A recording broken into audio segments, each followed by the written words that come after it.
नमः शिवाय। श्री शिव महापुराण श्री रुद्र संहिता पंचम खंड युद्ध खंड। नारद जी बोले, हे प्रभु, आपने मुझे कुमार कार्तिकेय और श्री गणेश के उत्तम तथा पापों को नाश करने वाले चरित्र को सुनाया। अब आप कृपा करके मुझे भगवान शिव के उस चरित्र को सुनाइए जिसमें उन्होंने देवताओं और इस पृथ्वी लोक के शत्रुओं, दुष्ट दानवों और राक्षसों को लोक हित के लिए मार गिराया। साथ ही महादेव जी द्वारा एक ही बाण से 3 नगरों को एक साथ भस्म करने की कथा का भी वर्णन कीजिए। ब्रह्मा जी बोले, हे मुनि श्रेष्ठ नारद, बहुत समय पूर्व एक बार व्यास जी ने सनत कुमार से इस विषय में पूछा था। उस समय जो कथा उन्होंने बताई थी वही आज मैं तुम्हें बताता हूँ। जब देवताओं की रक्षा के लिए भगवान शिव के पुत्र कार्तिकेय द्वारा तारकासुर का वध कर दिया गया, तब उसके तीनों पुत्रों तारकाक्ष, विद्युन्माली और कमलाक्ष को बहुत दुख हुआ। वे तीनों ही महान, बलशाली, जितेंद्रिय, सत्यवादी, संयमी, वीर और साहसी थे, परंतु अपने पिता तारकासुर का वध देवताओं द्वारा होने के कारण उनके मन में देवताओं के लिए रोष उत्पन्न हो गया था। तब उन तीनों ने अपना राजपाट त्याग कर मेरु पर्वत की एक गुफा में जाकर उत्तम तपस्या करनी शुरू कर दी थी।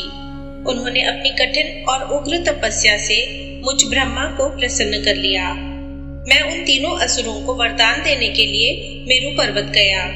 वहां पहुंचकर मैंने तारकाक्ष, विद्युन्माली और कमलाक्ष से कहा कि हे महावीर दैत्यों, मैं तुम्हारी तपस्या से प्रसन्न हूँ। मांगो, मुझसे क्या मांगना चाहते हो? तुम्हारी मनोकामना मैं अवश्य पूरी करूंगा। मुझे बताओ कि किस वरदान की प्राप्ति हेतु तुम लोगों ने इतनी कठोर तपस्या की है। ब्रह्मा जी के यह वचन सुनकर उन तीनों तारक पुत्रों को बड़ा संतोष हुआ। तब उन्होंने मेरे चरणों में पड़कर प्रणाम किया और मेरा सत्वन करने लगे। तत्पश्चात वे बोले, हे देवेश, हे विधाता, यदि आप वाकई हम पर प्रसन्न हैं, तो हमें अवध्य होने का वरदान प्रदान कीजिए। कोई भी प्राणी हमारा वध करने में सक्षम ना हो और हम अजर अमर हों। हम चाहें तो किसी का भी वध कर सकें। प्रभु, हमें यही वरदान दीजिए कि हम अपने शत्रुओं को मौत के घाट उतार सकें और निर्भयता पूर्वक इस त्रिलोक में आनंद का अनुभव करते हुए विचरें। कोई हमारा बाल भी बांका ना कर सके। तारक पुत्रों के ऐसे वचन सुनकर मैं ब्रह्मा त्रिलोकीनाथ भक्तवत्सल भगवान शिव के चरणों का स्मरण करते हुए बोला, हे असुरों, निसंदेह ही तुम्हारी इस उत्तम तपस्या ने मुझे बहुत प्रसन्न किया है, परंतु अमरत्व की प्राप्ति सभी को नहीं हो सकती है। यह प्रकृति का नियम है। जो जन्म लेता है उसकी मृत्यु निश्चित है। अतः इसके अतिरिक्त कोई अन्य वर मांगो। मैं तुम्हें तुम्हारी इच्छित मृत्यु का वरदान दे सकता हूँ।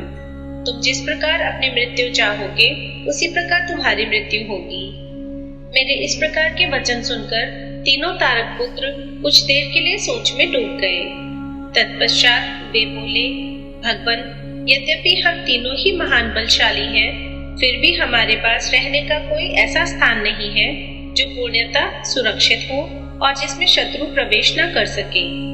प्रभु, आप हम तीनों भाइयों के लिए 3 ऐसे नगरों का निर्माण करें जो पूर्णतः सुरक्षित हों।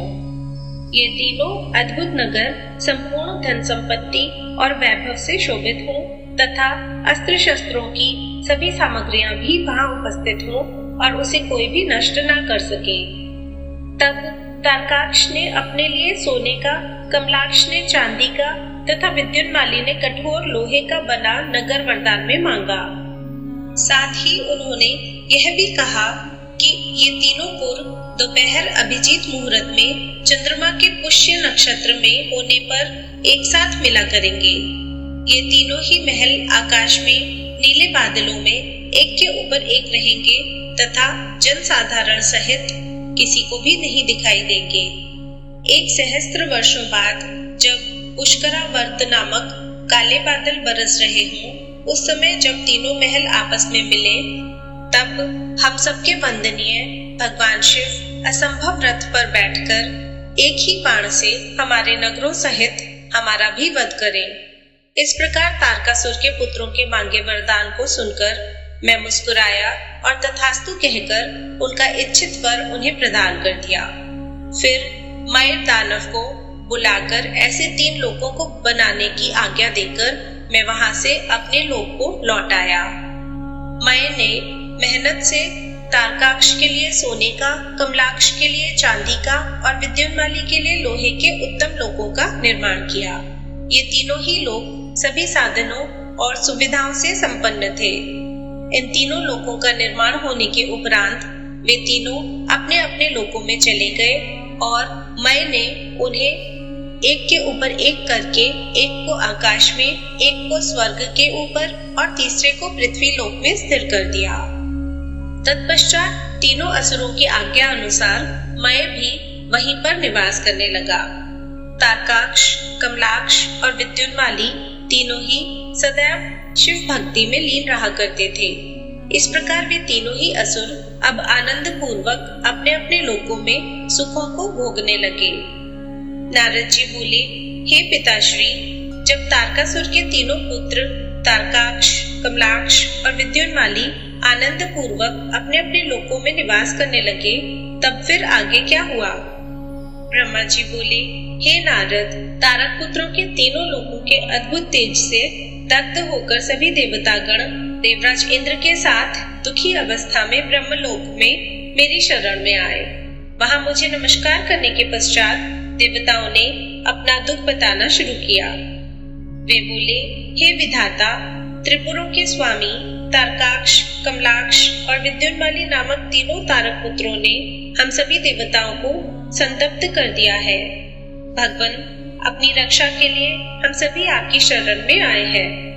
प्रभु, आप हमें उनके वध का कोई उपाय बताइए ताकि हम अपने दुखों को दूर करके पुनः पहले की भांति अपने लोक में सुख से रह सकें। यह सुनकर मैंने उनसे कहा, हे देवताओं, तुम्हें इस प्रकार उन तारक पुत्रों से डरने की कोई आवश्यकता नहीं है।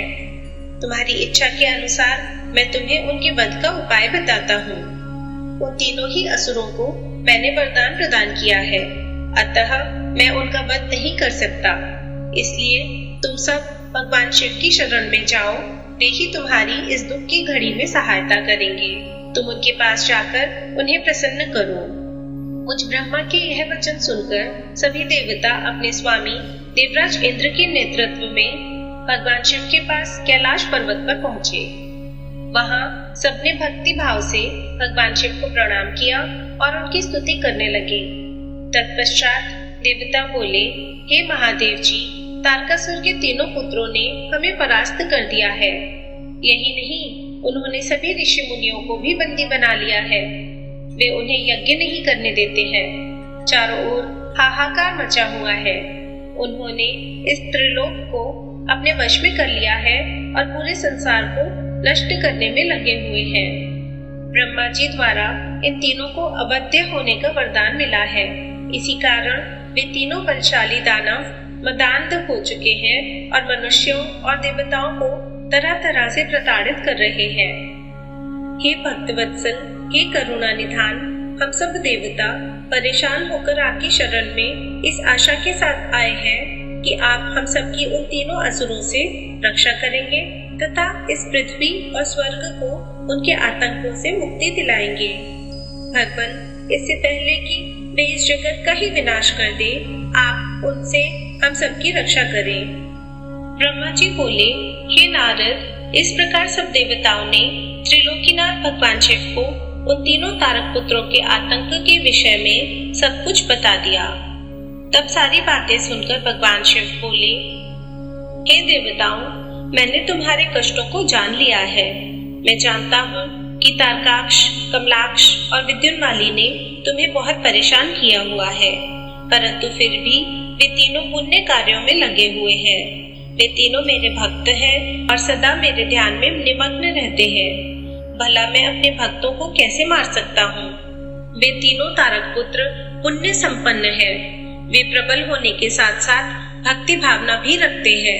जब तक उनका पुण्य संचित है और वे मेरी आराधना करते रहेंगे, मेरे लिए उन्हें मारना असंभव है, क्योंकि स्वयं ब्रह्मा जी के अनुसार मित्रद्रोह से बढ़कर कोई भी पाप नहीं है। जब वे तीनों असुर नियम पूर्वक मेरी पूजा आराधना करते हैं, तो मैं क्यों बिना किसी ठोस कारण से उनका वध करूं? हे देवताओं, इस समय मैं तुम्हारी कोई सहायता नहीं कर सकता, अतः तुम सब श्रीहरि विष्णु की शरण में जाओ। अब वे ही तुम्हारा उद्धार करेंगे। भगवान शिव की आज्ञा पाकर सभी देवताओं ने उन्हें पुनः हाथ जोड़कर प्रणाम किया और श्रीहरि विष्णु से मिलने के लिए उनके निवास वैकुंठ लोक की ओर चल दिए। उन्होंने अपने साथ मुझ ब्रह्मा को भी ले लिया। वैकुंठ लोक पहुंचकर सब देवताओं ने भक्ति पूर्वक श्रीहरि को प्रणाम किया और उन्हें भगवान शिव द्वारा कही गई सब बातों से अवगत कराया। देवताओं की बातें सुनकर भगवान विष्णु बोले, हे देवताओं, यह बात सत्य है कि जहाँ सनातन धर्म और भक्ति भावना हो, वहाँ ऐसा करना उचित नहीं होता। तब देवता पूछने लगे कि प्रभु हम क्या करें, हमारा दुख कैसे दूर होगा? प्रभु आप शीघ्र ही उन तारक पुत्रों के वध का कोई उपाय कीजिए, अन्यथा हम सभी देवता अकाल ही मृत्यु का ग्रास बन जाएंगे। भगवान आप ऐसा उपाय कीजिए जिससे वे तीनों असुर सनातन धर्म से विमुख होकर अनाचार का रास्ता अपना लें, उनके वैदिक धर्म का नाश हो जाए और वे अपनी इंद्रियों के वश में हो जाएं, वे दुराचारी हो जाएं तथा उनके सभी शुभ आचरण समाप्त हो जाएं। तब देवताओं की इस प्रार्थना को सुनकर भगवान श्री हरि विष्णु एक पल को सोच में डूब गए। तत्पश्चात बोले, तारक पुत्र तो स्वयं भगवान शिव के भक्त है, परंतु फिर भी जब तुम सब मेरी शरण में आए हो तो मैं तुम्हें निराश नहीं करूंगा, तुम्हारी सहायता अवश्य ही करूंगा। तब श्री हरि विष्णु ने मन ही मन यज्ञों का स्मरण किया। उनका स्मरण होते ही यज्ञ गण तुरंत वहां उपस्थित हो गए। वहां श्री हरि को नमस्कार करके उन्होंने पूछा कि प्रभु आपने हमें यहाँ क्यों बुलाया है? तब श्री हरि मुस्कुराए और बोले कि हमें तुम्हारी सहायता की आवश्यकता है, इसलिए हमने तुम्हारा स्मरण किया है। तब वे देवराज इंद्र से बोले कि हे देवराज, आप त्रिलोक की विभूति के लिए यज्ञ करें। यज्ञ के द्वारा ही तारक पुत्रों के तीनों नगरों का विनाश संभव है। भगवान श्री हरि विष्णु के यह वचन सुनकर सभी देवताओं ने आदर पूर्वक विष्णु जी का धन्यवाद किया और उन्हें प्रणाम करने के पश्चात यज्ञ के ईश्वर की स्तुति करने लगे। तत्पश्चात उन्होंने बहुत विशाल यज्ञ का आयोजन किया। सविधि उन्होंने उत्तम यज्ञ भक्ति भावना से आरंभ किया। यज्ञ अग्नि प्रज्वलित हुई। यज्ञ पूर्ण होने पर उस यज्ञ कुंड से शूल, शक्तिधारी, विशालकाय हजारों भूतों का समुदाय निकल पड़ा। तत्पश्चात अनेक रूपों से युक्त नाना वेशधारी कालाग्नि रुद्र के समान तथा काल सूर्य के समान प्रकट हुए उन भूतों ने भगवान विष्णु को नमस्कार किया। उन भूत गणों को आज्ञा देते हुए विष्णु जी बोले, हे भूत गणों, देव कार्य को पूरा करने के लिए तुम जाकर त्रिपुरों को नष्ट करो। विष्णु जी की आज्ञा सुनकर वे भूतगण दैत्यों के उस महासुंदर नगर त्रिपुर की ओर चल दिए। जब उन्होंने त्रिपुर नगरी में घुसना चाहा तो वहां के तेज से वे भस्म हो गए। जो भूतगण बचे वे लौटकर भगवान विष्णु के पास आए और उन्होंने श्रीहरि को इस बात की सूचना दी। जब भगवान विष्णु को इस प्रकार भूतगणों के नगरी के तेज से जलने की जानकारी हुई तो वे अत्यंत चिंतित हो गए। तब उन्होंने देवताओं को समझाया कि वे अपनी चिंता त्याग कर अपने अपने लोगों को जाएं। मैं इस संबंध में विचार करके आपके लाभ के लिए यथासंभव कार्य करूंगा। मैं तारकाक्ष, कमलाक्ष और विद्युन्माली नामक तीनों असुरों को शिव भक्ति से विमुख करने का प्रयास करता हूँ, तभी उन पर विजय पाना संभव होगा। तब श्रीहरि को प्रणाम करके सभी देवता अपने अपने लोगों को वापस लौट गए। ब्रह्मा जी नारद से बोले, तब भगवान श्रीहरि विष्णु ने अपनी आत्मा के तेज से अत्यंत तेजस्वी एक मायावीर पुरुष प्रकट किया। उसका सिर मुड़ा हुआ था। उसने अत्यंत गंदे वस्त्र पहने हुए थे। उसके एक हाथ में लकड़ी का एक कटोरा तथा दूसरे हाथ में झाड़ू थी। उसने अपने मुख पर वस्त्र लपेट रखा था। व्याकुल वाणी में उसने श्रीहरि को प्रणाम किया और पूछा, हे प्रभु, मेरी उत्पत्ति का क्या प्रयोजन है? भगवान, मैं कौन हूँ? तब श्रीहरि विष्णु ने उत्तर दिया, हे वत्स, तुम मेरे शरीर से ही उत्पन्न हुए हो, इसलिए तुम अरिह नाम से जाने जाओगे। तुम्हें मैंने एक विशेष कार्य के लिए उत्पन्न किया है। तुम बड़े मायावी हो। तुम्हें एक ऐसे शास्त्र की रचना करनी है जिसमें 16,000 श्लोक होंगे, जिसमें वर्ण आश्रम धर्म की जानकारी होगी तथा जिसमें अपभ्रंश शब्दों व कर्म विभाग की भी व्याख्या की गई होगी। विष्णु जी के इन वचनों को सुनकर अरिह ने उन्हें प्रणाम किया और बोला कि मेरे लिए अब क्या आज्ञा है? तब श्रीहरि ने उसे माया से रचित वह अद्भुत शास्त्र पढ़ाया जिसका मूल यह था कि स्वर्ग और नरक सब यही है, उनका अलग से कोई भी अस्तित्व नहीं है। तब विष्णु ने अरिह को आज्ञा दी कि वह सब दैत्यों को जाकर शास्त्र पढ़ाए और उनकी बुद्धि का नाश करे। इस प्रकार यह शास्त्र पढ़कर त्रिपुरों में तमोगुण की वृद्धि होगी, जो कि विनाश का कारण सिद्ध होगी। मेरी कृपा से तुम्हारे इस धर्म का विस्तार होगा। तत्पश्चात तुम मरुस्थल में निवास करना। तुम्हारा कार्य कलयुग आने पर ही पुनः आरंभ होगा। ऐसा कहकर श्रीहरि विष्णु अंतर्ध्यान हो गए। तब अरिह ने भगवान विष्णु की आज्ञा के अनुसार अपने अनेक शिष्य बनाए और उन्हें उसी मायामय शास्त्र की शिक्षा दी। विशेष रूप से उनके 4 शिष्य बने, जिनको उन्होंने ऋषि, पत्ति, गिर्य और उपाध्याय नाम प्रदान किया। वे चारों शिष्य अपने गुरु के समान ही आचरण करने वाले थे। उनका एक ही धर्म था, पाखंड। वे नाक पर कपड़ा लपेटे गंदे वस्त्र धारण करके इधर उधर घूमते रहते थे। एक दिन अरिह अपने चारों शिष्यों को अपने साथ लेकर त्रिपुर नगर में चल दिया। वहां पहुंचकर उन्होंने अपनी माया फैलानी आरंभ की, परंतु भगवान शिव की कृपा से उस त्रिपुरी में उनकी माया का प्रभाव नहीं हो रहा था। तब उन्होंने व्याकुल होकर भगवान विष्णु का स्मरण किया। भगवान विष्णु ने अलौकिक गति से सभी बातें जान ली।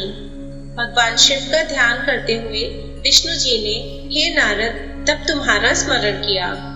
अपने स्वामी के स्मरण करते ही तुम तत्काल उनकी सेवा में उपस्थित हो गए। उन्हें प्रणाम करके तुमने याद करने का कारण पूछा। तब श्रीहरि ने तुम्हें आज्ञा प्रदान की कि तुम अरिह और उसके शिष्यों को साथ लेकर त्रिपुर नगरी में प्रवेश करो और वहां के निवासियों को मोहित करके उन्हें मुंह से ओतप्रोत उस शास्त्र की शिक्षा प्रदान करो। अपने आराध्य भगवान श्रीहरि की आज्ञा शिरोधार्य कर तुम उन पाखंडी ब्राह्मणों को साथ लेकर त्रिपुर नगरी की ओर चल दिए। वहां जाकर तुम तारकाक्ष, कमलाक्ष और विद्युन्माली नामक त्रिपुर स्वामियों से मिले तथा उनसे उस मायामय शास्त्र की प्रशंसा करने लगे। तुमने उन्हें बताया कि तुम इसी शास्त्र से शिक्षा ग्रहण करते हो। यह बात जानकर उन त्रिपुर स्वामियों को बड़ा आश्चर्य हुआ और वे उस मायामय शस्त्र की माया से मोहित होने लगे। तब उन्होंने अरिह को अपना गुरु बना लिया और उनसे दीक्षा लेने लगे। यह देखकर त्रिपुरों के अन्य निवासी भी उन मायावी शिष्यों एवं उनके गुरु से शिक्षा ग्रहण करने लगे। नारद जी ने पूछा, हे ब्रह्मदेव, उन तीनों महाबलशाली दैत्य राजों के उन मायावी और पाखंडी अरिह और उनके शिष्यों द्वारा शिक्षा ग्रहण होने पर वहां क्या हुआ? उन मायावी पुरुषों ने क्या किया? कृपया मुझे बताइए। नारद जी का प्रश्न सुनकर ब्रह्मा जी बोले, हे नारद, जब त्रिपुर के राजा ही उस मायामय शास्त्र द्वारा दीक्षित हो गए तो वहां की जनता क्यों नहीं होती? अरिहन ने कहा, मेरा ज्ञान वेदांत का सार है। यह अनादिकाल से चला आ रहा है। इसमें कर्ता कर्म नहीं है।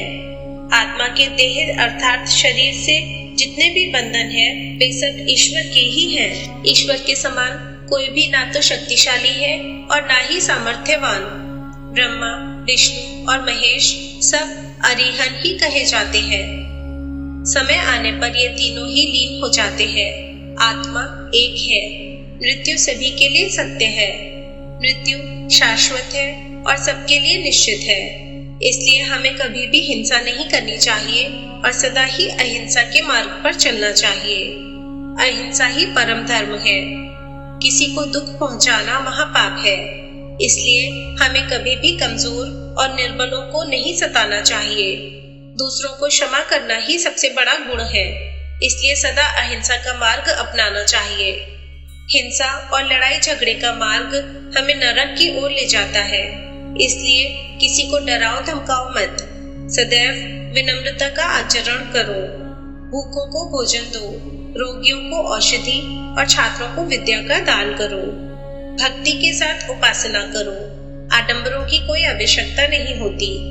मन को शुद्ध रखो तथा 12 स्थानों की पूजा करो, जिनमें 5 कर्मेंद्रियां, 5 ज्ञानेंद्रियां तथा मन व बुद्धि सम्मिलित हैं। इसी धरा पर ही स्वर्ग और नरक दोनों स्थित है। अतः अनावश्यक रूप से उनकी कामना मन में लेकर अपनों को कष्ट देना पूर्णतः गलत है। शांति और सुख पूर्वक मरना ही मोक्ष की प्राप्ति है। स्वर्ग की प्राप्ति की इच्छा मन में लेकर हवन की अग्नि में तिल, घी और पशु की बलि देना कहाँ की मानवता है। इस प्रकार उन असुर राजाओं को अपना जीवन दर्शन सुनाकर अरिहि उस पुर के निवासियों से बोले कि मनुष्य को सुख पूर्वक निवास करना चाहिए। आनंद ही ब्रह्मा है और परब्रह्मा की प्राप्ति सिर्फ एक कल्पना है। तभी कहता हूँ कि जब तक आपका शरीर स्वस्थ और समर्थ है, अपने सुख का मार्ग ढूंढकर उसका अनुसरण करो, अन्यथा शीघ्र ही तुम पर बुढ़ापा आ जाएगा और तुम्हारा शरीर नष्ट हो जाएगा। इसलिए ज्ञानियों को स्वयं अपने सुख की खोज करनी चाहिए। मेरी इस बात का समर्थन वेद भी करते हैं। मनुष्य को जाति पाति के बंधनों में फंसकर कभी किसी को कम नहीं समझना चाहिए। सृष्टि के आरंभ में ब्रह्मा जी की उत्पत्ति हुई। उनके दक्ष और मरीचि नामक 2 पुत्र हुए। मरीचि के पुत्र कश्यप जी ने दक्ष की 13 कन्याओं का धर्म से विवाह कराया। फिर प्रजापति के मुख, बाहु, उरु, जंघा और चरण से वर्ण उत्पन्न हुए, ऐसा कहा जाता है। परंतु ये सभी बातें गलत जान पड़ती हैं, क्योंकि एक ही शरीर से जन्म लेने वाले सभी पुत्र भिन्न भिन्न रूप वाले कैसे हो सकते हैं। इसलिए वर्ण भेद को अनुचित मानना चाहिए। ब्रह्मा जी बोले, इस प्रकार उन अरिहि नामक धर्मात्मा ने अपने भाषण द्वारा तारकाक्ष, कमलाक्ष और विद्युन्माली नामक तीनों असुरों के निवासियों को वेद मार्ग से विमुख कर दिया। साथ ही उन्होंने पतिव्रता स्त्रियों के पतिव्रता धर्म और पुरुषों के जितेंद्रिय धर्म को अस्वीकार कर दिया। उन्होंने धर्म, यज्ञ, तीर्थ, श्रद्धा और धर्मशास्त्रों का भी खंडन किया। विशेष रूप से उन्होंने भगवान शिव की पूजा न करने के लिए सभी को प्रोत्साहित किया और सब देवताओं के पूजन और आराधना को व्यर्थ बताया। इस प्रकार उन अरिहि ने पुर के वासियों को अपने झूठे धर्म और पाखंड से मोहित कर दिया। इस प्रकार वहां अधर्म फैल गया। तत्पश्चात भगवान श्री हरि विष्णु की माया से देवी महालक्ष्मी भी उन त्रिपुरों में अपना अनादर देख उस स्थान को त्याग कर चली गई। व्यास जी ने पूछा, हे सनत कुमार जी, जब उन त्रिपुर स्वामियों की बुद्धि उनकी प्रजा सहित मोहित हो गई तब क्या हुआ? कौन सी घटना घटी? प्रभु कृपा कर इस विषय में मेरे ज्ञान को बढ़ाइए। तब व्यास जी के प्रश्न का उत्तर देते हुए सनत कुमार जी बोले, हे महर्षि, जब उन तीनों पुरों का मुख पूर्व दिशा की ओर हो गया और तारकाक्ष, कमलाक्ष और विद्युन्माली नामक दैत्यों ने भगवान शिव का पूजन और अर्चन छोड़ दिया, तब उनके राज्य में चारों ओर दुराचार फैल गया। उस समय भगवान विष्णु और ब्रह्मा जी सभी देवताओं के साथ भगवान शिव की स्तुति करने कैलाश पर्वत पर गए। वहां पहुंचकर उन्होंने शिव जी को साष्टांग प्रणाम किया। तत्पश्चात देवता बोले, हे देवादिदेव, हे करुणा निधान, आप सभी जीवों के आत्मस्वरूप कल्याण करने वाले और अपने भक्तों की पीड़ा हरने वाले हैं। गले में नीला चिन्ह होने के कारण आप नीलकंठ कहलाते हैं। हम हाथ जोड़कर आपको प्रणाम करते हैं। आप सभी प्राणियों एवं देवताओं के लिए वंदनीय है तथा सबकी बाधाओं और विपत्तियों को दूर करते हैं। भगवान आप ही रजोगुण, सतोगुण और तमोगुण के आश्रय से ब्रह्मा, विष्णु और महेश के अवतार धरकर जगत की सृष्टि, पालन और संहार करते हैं। आप ही अपने भक्तों को इस भव सागर से पार कराने वाले हैं। वेद आपके परब्रह्म स्वरूप और तत्व रूप का वर्णन करते हैं। आप सर्वव्यापी, सर्वात्मा और इन तीनों लोकों के अधिपति हैं। आप सूर्य से भी अधिक तेजस्वी और दीप्तिमान हैं। हम आपको नमस्कार करते हैं। आप ही इस प्रकृति के प्रवर्तक हैं तथा सब प्राणियों के शरीर में रहते हैं। ऐसे परमेश्वर को हम प्रणाम करते हैं। हे शिव शंभो, तारकाक्ष, कमलाक्ष और विद्युन्माली नामक त्रिपुर स्वामियों ने हम देवताओं को अनेकों प्रकार से परेशान कर प्रताड़ित किया है। वे देवताओं का विनाश करने के लिए उन्मुख हैं। हे प्रभु, हम आपकी शरण में आए हैं। भगवान, उन असुरों का विनाश करके हमारी रक्षा कीजिए। इस समय तीनों असुरों ने धर्म मार्ग को छोड़ दिया है और नास्तिक शास्त्र का पालन कर रहे हैं। आपकी इच्छा के अनुरूप तारकाक्ष, कमलाक्ष और विद्युन्माली तीनों धर्म कर्म से विमुख हो गए हैं। अतः अब आप उनका वध कर देवताओं को मुक्ति दिलाइए। इस प्रकार कहकर सभी देवता चुप हो मस्तक झुकाकर खड़े हो गए। तब भगवान शिव बोले, हे देवताओं, तारकाक्ष, कमलाक्ष और विद्युन्माली तीनों ही यद्यपि धर्म से विमुख होकर धन, वैभव और ऐश्वर्य रूप में डूबकर सब कुछ भूल गए हैं, परंतु फिर भी वे मेरे असीम भक्त रहे हैं। जब भगवान विष्णु ने उन त्रिपुर स्वामियों को वहां की प्रजा के साथ मोहित कर धर्म कर्म से विमुख कर ही दिया है, तो वे स्वयं ही उनका वध क्यों नहीं कर देते। शिव जी के यह वचन सुनकर ब्रह्मा जी बोले, हे परमेश्वर, आप भक्त वत्सल है। पाप आपसे कोसों दूर भागता है। प्रभु, आपकी आज्ञा के बिना इस जगत में पत्ता तक नहीं हिलता। भगवान, आपकी इच्छा के अनुरूप ही विष्णु जी ने उन सबको मोहित कर पथ भ्रष्ट किया है। अब आप उन त्रिपुर स्वामियों का वध करके इस जगत का उद्धार कीजिए। प्रभु, आप तो इस जगत का आधार हैं। हम सब आपके सेवक हैं और आपकी आज्ञा के अनुसार कार्य को पूरा करते हैं। आप सम्राट और हम आपकी प्रजा हैं। ब्रह्मा जी के इन वचनों को सुनकर भगवान शिव प्रसन्न होकर बोले, हे ब्रह्मा, आप मुझे देवताओं का सम्राट कह रहे हैं और आप ऐसा कैसे कह सकते हैं, जबकि आप जानते हैं कि मेरे पास ना तो कोई दिव्य रथ है, ना ही कोई सारथी है। फिर भला मैं कैसे उन सर्व सुविधा संपन्न त्रिपुर स्वामियों को युद्ध में परास्त कर पाऊंगा। मेरे पास तो धनुष भी नहीं है जिससे मैं उन दैत्यों का वध कर सकूं। भगवान शिव के यह कहते ही सब देवता प्रसन्न हो गए। उन्होंने कहा कि प्रभु, यदि आप उनका वध करने के लिए तैयार हैं, तो हम सभी आपके लिए रथ तथा अन्य शस्त्र सामग्री का प्रबंध कर देंगे। सनत कुमार जी बोले, हे व्यास जी, जैसे ही शरणागत भक्त वत्सल भगवान शिव ने देवताओं की प्रार्थना स्वीकार कर तारकाक्ष, कमलाक्ष और विद्युन्माली का वध करने का मन बनाया, उसी समय देवी पार्वती अपने पुत्र को गोद में लेकर वहां आई। तब जग जननी माँ जगदम्बा को आता देखकर ब्रह्मा, विष्णु सहित अन्य देवताओं ने हाथ जोड़कर उन्हें प्रणाम किया। अपने पुत्रों को देख भगवान शिव उन्हें प्यार करने लगे। तब देवी पार्वती भगवान शिव को अपने साथ लेकर अपने भवन के भीतर चली गई।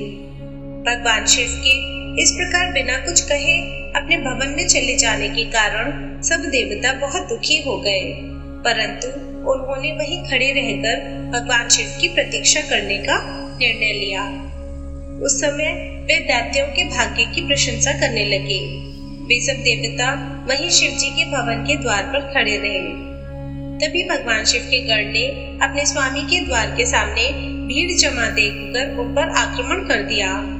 देवता इस अनजान खतरे से संभल ना सके और अपने प्राणों की रक्षा के लिए इधर उधर दौड़ने लगे। कई साधु और ऋषिगण गिर पड़े। चारों ओर हाहाकार मच गया। तब भयभीत होकर सब देवता भगवान श्री हरि विष्णु की शरण में गए।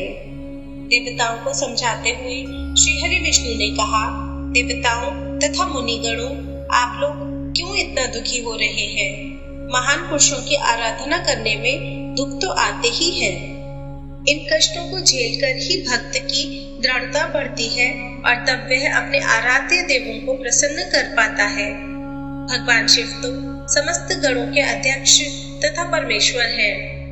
आप सब मिलकर भगवान आशुतोष की प्रसन्नता के लिए ओम नमः शिवाय, शुभम शुभम कुरु कुरु शिवाय नमः ओम मंत्र का 1 करोड़ बार जाप करो।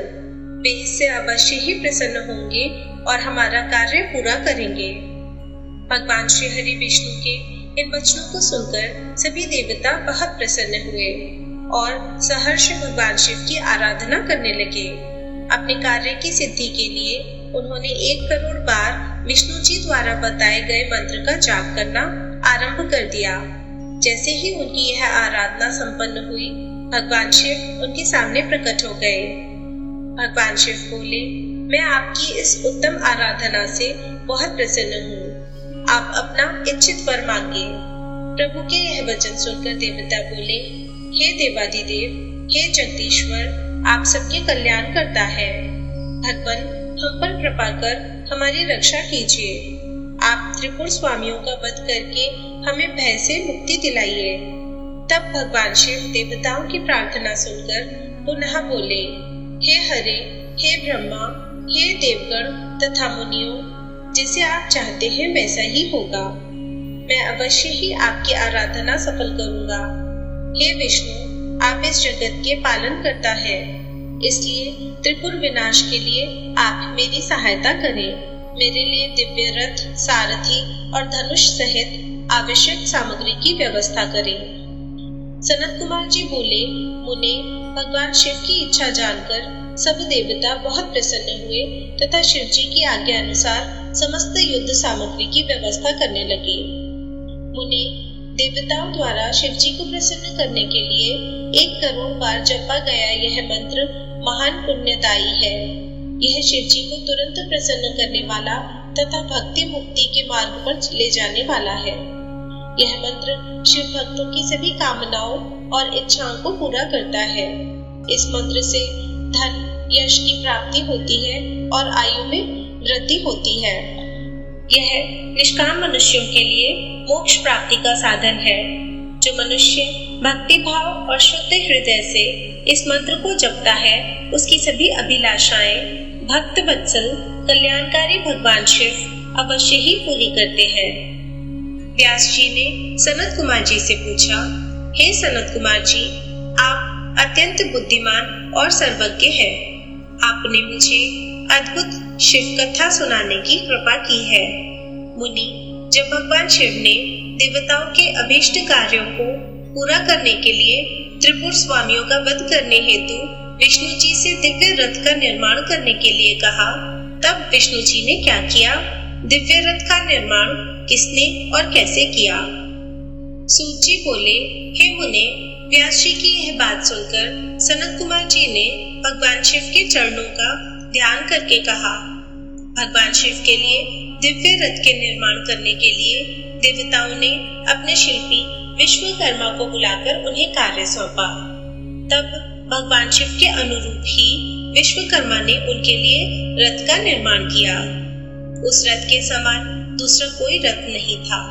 वह दिव्य रथ सोने का बना हुआ था। उस रथ के दाएं पहिए में सूर्य और बाएं पहिए में चंद्रमा लगे हुए थे। सूर्य के पहिए में 12 अर्रे लगे हुए थे, जो कि 12 महीनों का प्रतिनिधित्व कर रहे थे। चंद्रमा के पहिए में लगे 16 अर्रे चंद्रमा की 16 कलाओं का प्रदर्शन कर रहे थे। ब्रह्मांड में विद्यमान अश्विनी आदि 27 नक्षत्र उस रथ के पीछे के भाग की शोभा बढ़ा रहे थे। 6 ऋतु सूर्य और चंद्रमा के बने पहियों की दूरी बनी। अंतरिक्ष रथ के आगे का भाग और मंदराचल पर्वत उस रथ में बैठने का स्थान बना तथा संवत्सर रथ का वेग बनकर उसे गति प्रदान करने लगा। इंद्रियां उस दिव्य रथ को चारों ओर से सुसज्जित किए थी तथा श्रद्धा रथ की चाल बनी। वेदों के अंग रथ के भूषण तथा पुराण, न्याय, मीमांसा तथा धर्मशास्त्र आदि रथ की शोभा बढ़ाने लगे। महान तीर्थ पुष्कर दिव्य रथ की ध्वज पताका बनकर फहराने लगा। विशाल समुद्रों ने रथ के बाहरी भाग का निर्माण किया। गंगा, यमुना आदि पवित्र नदियां स्त्री रूप धारण कर रथ में चवर डुलाने लगी। स्वयं ब्रह्मा जी उस दिव्य रथ में सारथी बनकर भगवान शिव की सेवा में उपस्थित हुए तथा ओंकार उनके रथ का चाबुक बना। आकार विशाल छत्र बनकर रथ को शोभित करने लगे। भगवान शिव के धनुष का निर्माण करने हेतु शैलराज हिमालय स्वयं धनुष बने तो नागराज उस धनुष के लिए प्रत्यंचा बने। देवी सरस्वती धनुष की घंटा और भगवान श्री हरि बाण बने और अग्निदेव ने बाण की नोक में अपनी शक्ति डाली। ऋग्वेद, सामवेद, यजुर्वेद तथा अथर्ववेद उस दिव्य रथ में घोड़े बनकर जुट गए। वायुदेव बाजा बजाने लगे। उस दिव्य रथ में इस ब्रह्मांड की हर वस्तु उपयोगिता बढ़ा रही थी। इस प्रकार देवताओं के शिल्पी विश्वकर्मा ने उस उत्तम दिव्य रथ का निर्माण किया। सनत कुमार जी बोले, हे महर्षि, भगवान शिव के लिए बनाया गया वह दिव्य रथ अनेकानेक आश्चर्यों से युक्त था। विश्वकर्मा द्वारा बनाया गया वह रथ ब्रह्मा जी ने भगवान शिव को समर्पित कर दिया। तत्पश्चात श्री हरि, विष्णु, ब्रह्मा जी और सभी देवता एवं ऋषि मुनि कल्याणकारी भगवान शिव की प्रार्थना करने लगे। उन्होंने भगवान शिव को दिव्य रथ पर आरूढ़ किया। स्वयं ब्रह्मा जी उस रथ में सारथी बने। भगवान शिव के रथ पर आरूढ़ होते ही चारों दिशाओं में मंगल गान होने लगे, पुष्प वर्षा होने लगी।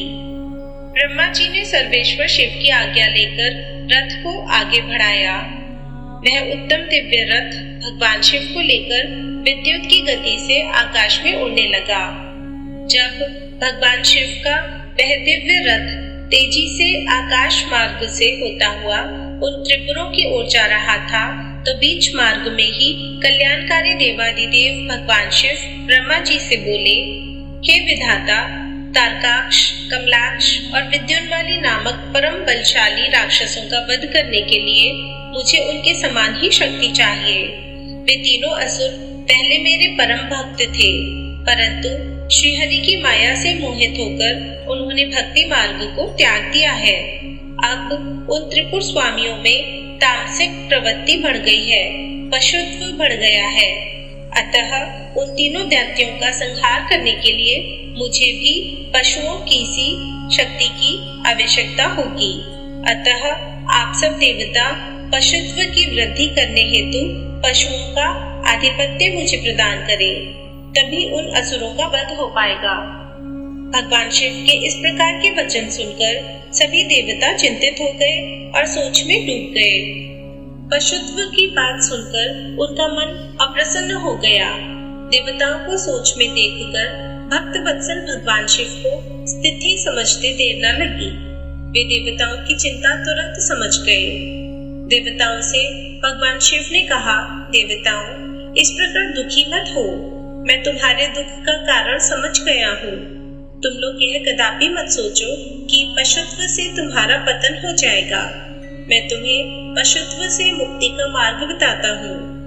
हे देवताओं, जो भी पवित्र मन और स्वच्छ निर्मल हृदय एवं उत्तम भक्ति भावना से दिव्य पाशुपत व्रत को पूरा करेंगे, वे सदा सदा के लिए पशुत्व से मुक्त हो जाएंगे।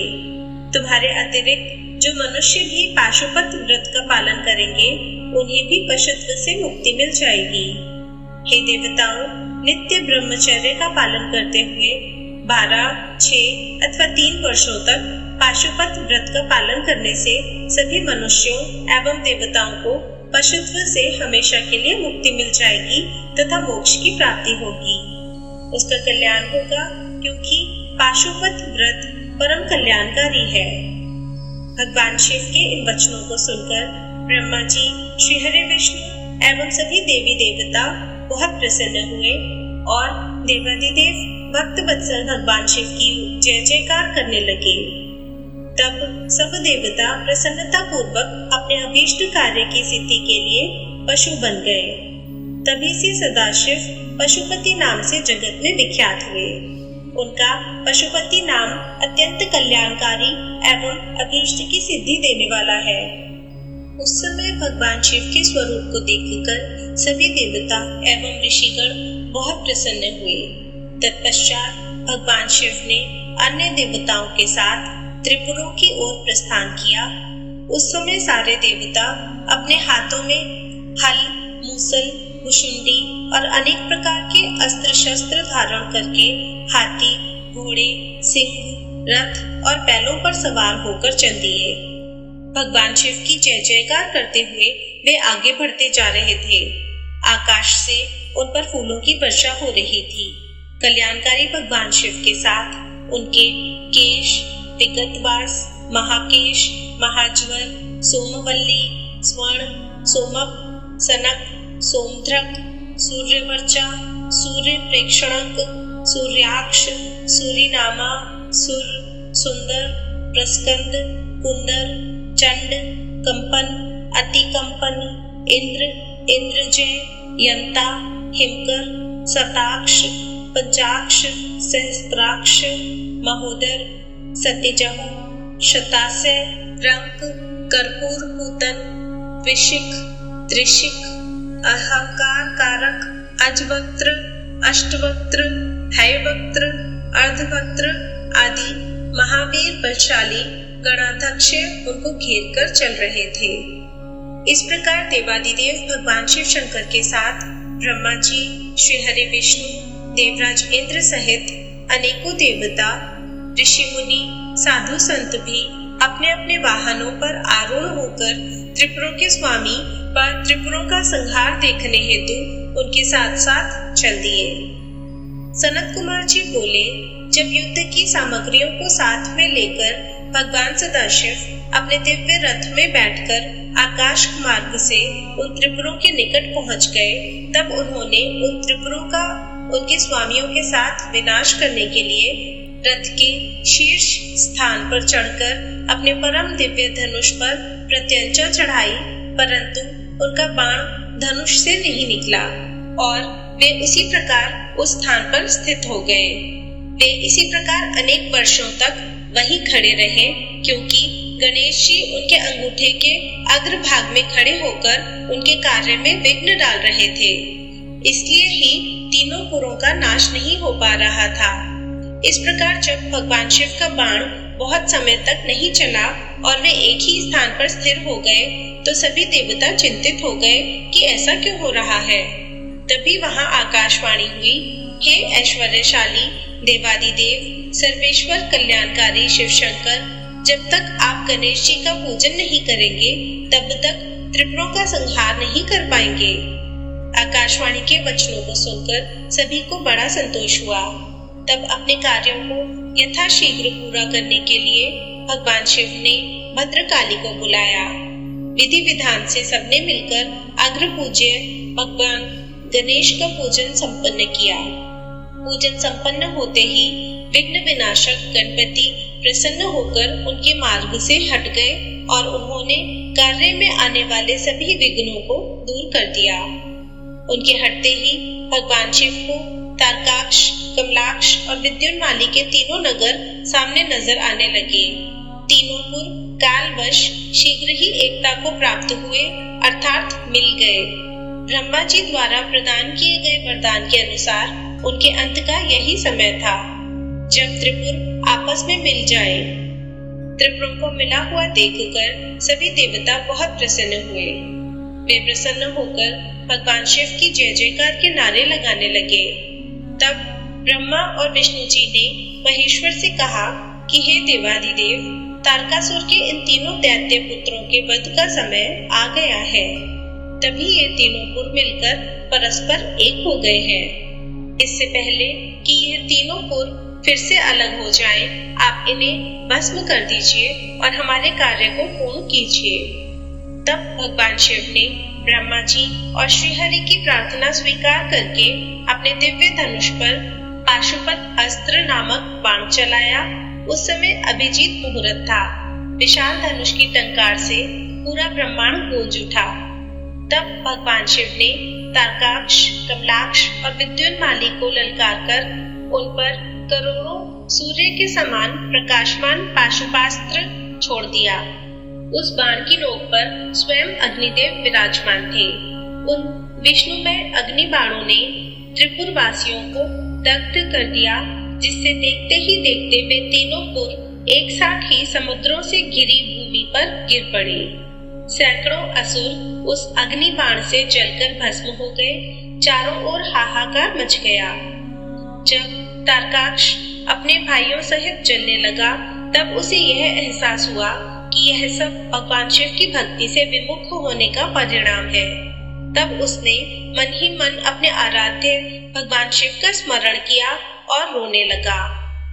तारकाक्ष बोला, हे भक्तवत्सल, कृपा निधान, करुणा निधान भगवान शिव, यह तो हम जानते ही हैं कि आप हमें भस्म किए बिना नहीं छोड़ेंगे।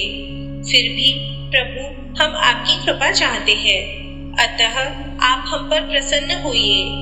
भगवान, जो मृत्यु असुरों के लिए दुर्लभ है, वह हमें आपकी कृपा से प्राप्त हुई है।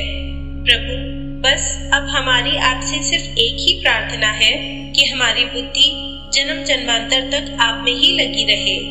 यह कहकर वे सभी दानव उस भीषण अग्नि में जलकर भस्म हो गए। भगवान शिव की आज्ञा से उन पुरों के बालक, वृद्ध, स्त्री पुरुष, पेड़ पौधे आदि सभी जीव जंतु भी अग्नि की भेंट चढ़ गए। उस भीषण अग्नि ने स्थावर जंगम आदि सभी को पल भर में ही राख के ढेर में बदल दिया। पाशुपतास्त्र से प्रज्वलित अग्नि में सभी जलकर भस्म हो गए, परंतु भगवान शिव का भक्त मैं नामक दैत्य, जो असुरों का विश्वकर्मा था और जो देवों का विरोधी भी नहीं था, भगवान शिव के तेज से सुरक्षित बच गया। इस प्रकार जिन दैत्यों या प्राणियों का किसी भी स्थिति में मन धर्म के मार्ग से विचलित नहीं होता है, उनका पतन किसी भी स्थिति में किसी के द्वारा नहीं होता है। इसलिए सज्जन पुरुषों को सदैव अच्छे कर्म ही करने चाहिए। दूसरों की निंदा करने वालों का सदा ही विनाश होता है। अतः हम सभी को पर निंदा से बचना चाहिए और अपने बंधु बांधवों के साथ इस जगत के स्वामी भगवान शिव की आराधना में तन्मय होकर लगे रहना चाहिए। व्यास जी बोले, हे सनत कुमार जी, आप परम शिव भक्त हैं और ब्रह्मा जी के पुत्र हैं। आप मुझे अब यह बताएं कि जब त्रिपुर नष्ट हो गए तब देवताओं ने क्या किया? मैं कहाँ चला गया? भगवान, इन बातों के बारे में सविस्तार मुझे बताइए।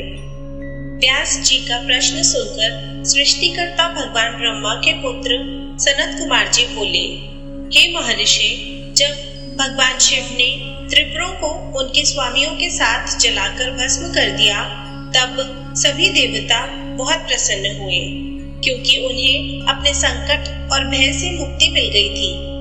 परंतु जब सब देवताओं ने त्रिलोकीनाथ भगवान शिव की ओर देखा तो अत्यंत भयभीत हो गए। उस समय भगवान शिव ने रौद्र रूप धारण कर रखा था। वे करोड़ों सूर्यों के तेज के समान प्रकाशित हो रहे थे। उनके दिव्य तेज से सारी दिशाएं आलोकित हो रही थी। भगवान के इस रौद्र और प्रलयंकारी रूप को देखकर कोई भी उनसे कुछ कहने का साहस नहीं जुटा पाया। सब नतमस्तक खड़े हो गए। यहाँ तक कि श्री हरि और ब्रह्मा जी भी शिव जी के इस रूप को देखकर आतंकित हो गए थे। कोई भी भगवान शिव के सम्मुख मुंह नहीं खोल पाया। देव सेना को इस प्रकार भयग्रस्त देखकर ऋषियों ने हाथ जोड़कर भगवान शिव को प्रणाम किया। ब्रह्मा जी, श्री हरि विष्णु, देवराज इंद्र सहित सभी देवता और ऋषि मुनि भक्त वत्सल कल्याणकारी भगवान शिव की स्तुति करने लगे। इस प्रकार सबको अपनी स्तुति में मग्न देखकर भगवान शिव का क्रोध शांत हो गया और वे पहले की भांति अपने सरल सौम्य रूप में आ गए और बोले, हे ब्रह्मा जी, हे विष्णु और सभी देवताओं, मैं तुम्हारी स्तुति से बहुत प्रसन्न हूँ। तुम अपनी इच्छा अनुसार वर मांगो, मैं तुम्हारी इच्छाओं को अवश्य ही पूरा करूँगा। भगवान शिव के इन वचनों को सुनकर देवता बहुत प्रसन्न हुए और बोले, हे देवादिदेव करुणा निधान भगवान शिव, यदि आप हम पर प्रसन्न हैं और हमें कोई वर प्रदान करना चाहते हैं तो प्रभु हमें यह वर दीजिए कि जब जब हम पर कोई भी संकट आएगा आप हमारी सहायता करेंगे। जब ब्रह्मा जी, श्री हरि विष्णु जी और देवताओं ने भगवान शिव से यह प्रार्थना की तब शिव जी ने प्रसन्नता पूर्वक कहा, तथास्तु, अर्थात ऐसा ही होगा।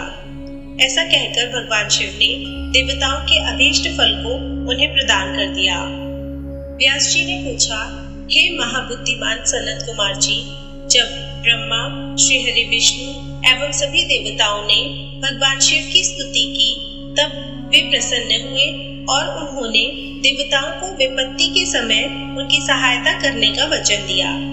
उसी समय भगवान शिव को प्रसन्न देखकर मैं नामक दानव, जो कि त्रिपुर की अग्नि में भस्म होने से बच गया था, उनके सामने आकर हाथ जोड़कर खड़ा हो गया। तत्पश्चात मैंने निर्मल स्वच्छ हृदय से करुणा निधान भगवान शिव की स्तुति करनी आरंभ कर दी। उसने भगवान शिव के चरण पकड़ लिए। मैंने भगवान शिव से कहा, हे करुणा निधान भक्त वत्सल भगवान शिव, मैं आपकी शरण में आया हूँ, अतएव आप मेरी रक्षा कीजिए। इस प्रकार मैंने प्रभु की बहुत स्तुति की। उसकी ऐसी भक्तिमयी स्तुति को देखकर भगवान शिव प्रसन्न हो गए और बोले, हे दानव श्रेष्ठ, तुम अपनी परेशानियां भूल जाओ और अपने कष्टों का त्याग कर दो। मैं तुम पर प्रसन्न हूँ। तुम्हारी जो इच्छा हो मांग लो, मैं तुम्हारी इच्छा अवश्य पूर्ण करूँगा। भगवान शिव के यह वचन सुनकर मय दानव की सभी चिंताएं दूर हो गईं और उसके चेहरे पर जो भय था वह भी दूर हो गया। तब वह बोला, हे देवादिदेव, यदि आप मुझ पर प्रसन्न हैं और मुझे कुछ वरदान देना चाहते हैं तो मुझे अपनी शाश्वत भक्ति प्रदान कीजिए। मैं आपके मित्रों से सदैव मित्रता रखूं और आपके शत्रु मेरे भी शत्रु हों। मैं सभी प्राणियों से प्रेम और दया से मिलूं। मुझ में सदैव विनम्रता विद्यमान रहे। मुझ में कभी भी आसुरी प्रवृत्ति का उदय न हो। मैं सदैव आपके चरणों का ध्यान करता रहूं। कोई भी मुझे मेरे भक्ति मार्ग से हटा ना सके। मैं दानव की इस प्रकार की प्रार्थना सुनकर भक्त वत्सल भगवान शिव प्रसन्न होकर बोले, तुम मेरे भक्त हो, इसलिए तुम में कभी कोई विकार नहीं आएगा। तुमने जो कुछ मांगा है वह तुम्हें अवश्य प्राप्त होगा। तुम सदैव मेरे अनन्य भक्त बने रहोगे तथा मेरी विशेष कृपा तुम पर रहेगी। अब मैं तुम्हें वितल लोक जाने की आज्ञा प्रदान करता हूँ। तुम वहीं पर निर्भय होकर मेरी भक्ति में मग्न रहो। भगवान शिव की आज्ञा मानकर मय दानव वहां से सब देवताओं व अपने आराध्य भगवान शिव को प्रणाम कर वितल लोक चला गया। तत्पश्चात देवादिदेव भगवान शिव भी देवी पार्वती सहित वहां से अंतर्ध्यान हो गए। त्रिलोकीनाथ भगवान शिव के वहां से अंतर्ध्यान होते ही उनके अभीष्ट कार्यों को पूरा करने के लिए उपलब्ध कराए गए साधन जैसे उनके धनुष, बाण, रथ आदि भी वहां से अदृश्य हो गए। तब वहां उपस्थित ब्रह्मा जी, श्री हरि विष्णु, देवराज इंद्र व अन्य सभी देवता व ऋषि मुनि भी हर्ष पूर्वक अपने आराध्य भगवान शिव का गुणगान करते अपने अपने लोकों को चल दिए। भगवान शिव के इस रुद्र रूप का स्मरण करने से शत्रुओं का विनाश होता है। महर्षि, जीव के सबसे भारी शत्रु और कोई नहीं, उसके मनोविकार ही तो है। इनके वशीभूत होकर जीव अपने लक्ष्य से भटककर नष्ट हो जाता है। ऐसा करके वह अपने इहलोक के साथ साथ परलोक को भी बिगाड़ता है। भगवान शिव आशुतोष है।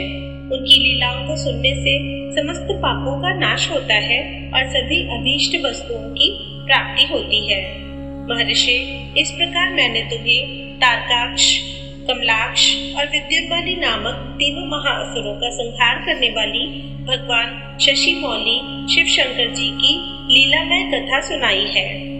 व्यास जी बोले, हे ब्राह्मण, आपने मुझ पर कृपा करके मुझे भगवान शिव के अनेक चरित्रों को बताया है। अब मैं आपसे एक और कथा जानना चाहता हूँ। मैंने पूर्व में सुना था कि भगवान शिव ने जलंधर का वध किया था। कृपा कर मुझे इस कथा के बारे में भी बताएं। सूत जी बोले कि जब व्यास जी ने महामुनि से इस प्रकार पूछा तो सनत कुमार जी बोले, हे महामुने, एक बार की बात है कि देवगुरु बृहस्पति और देवराज इंद्र भगवान शिव के दर्शन करने के लिए कैलाश पर्वत पर गए। तब भगवान शिव ने अपने भक्तों की परीक्षा लेने के विषय में सोचा। उन्होंने मार्ग में उन्हें रोक लिया। कैलाश पर्वत के रास्ते में ही वे अपना रूप बदलकर तपस्वी का वेश धारण करके बैठ गए।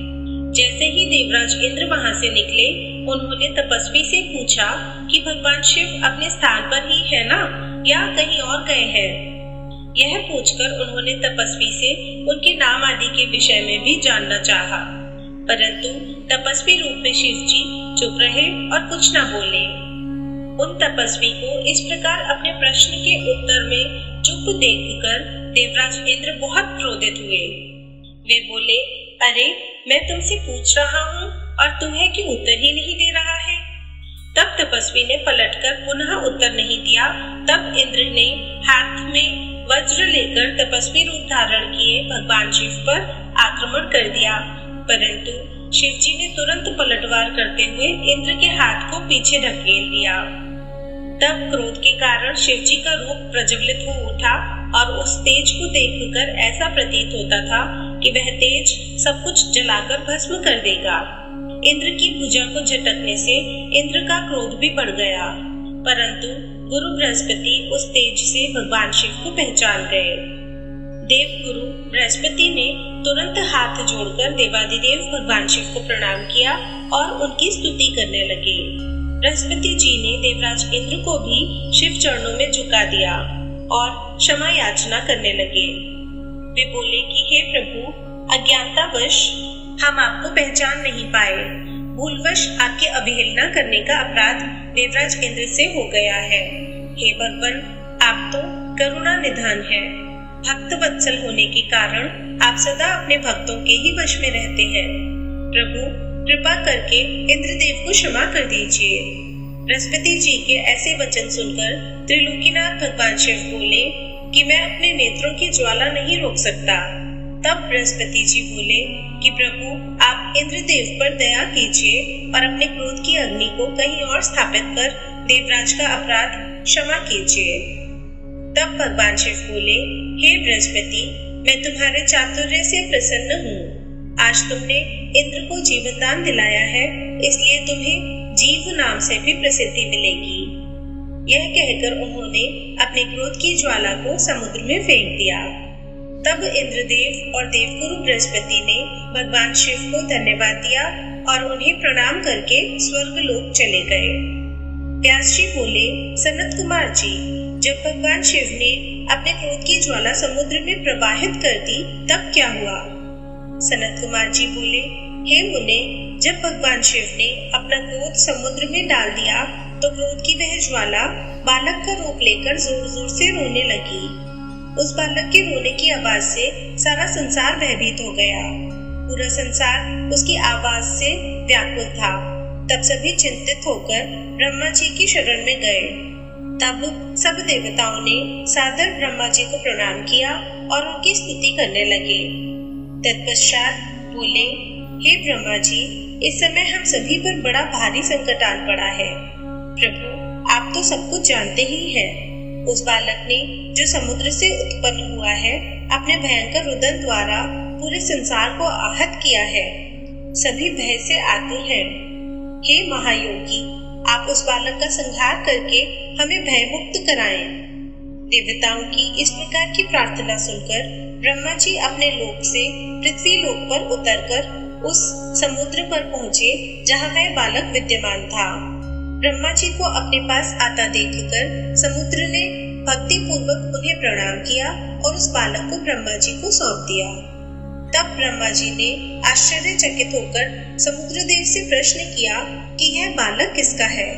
ब्रह्मा जी के इस प्रश्न का उत्तर देते हुए समुद्र देव बोले कि हे भगवान, यह बालक गंगा सागर की उत्पत्ति स्थल पर प्रकट हुआ है, परंतु मैं इस बालक के विषय में और कुछ नहीं जानता।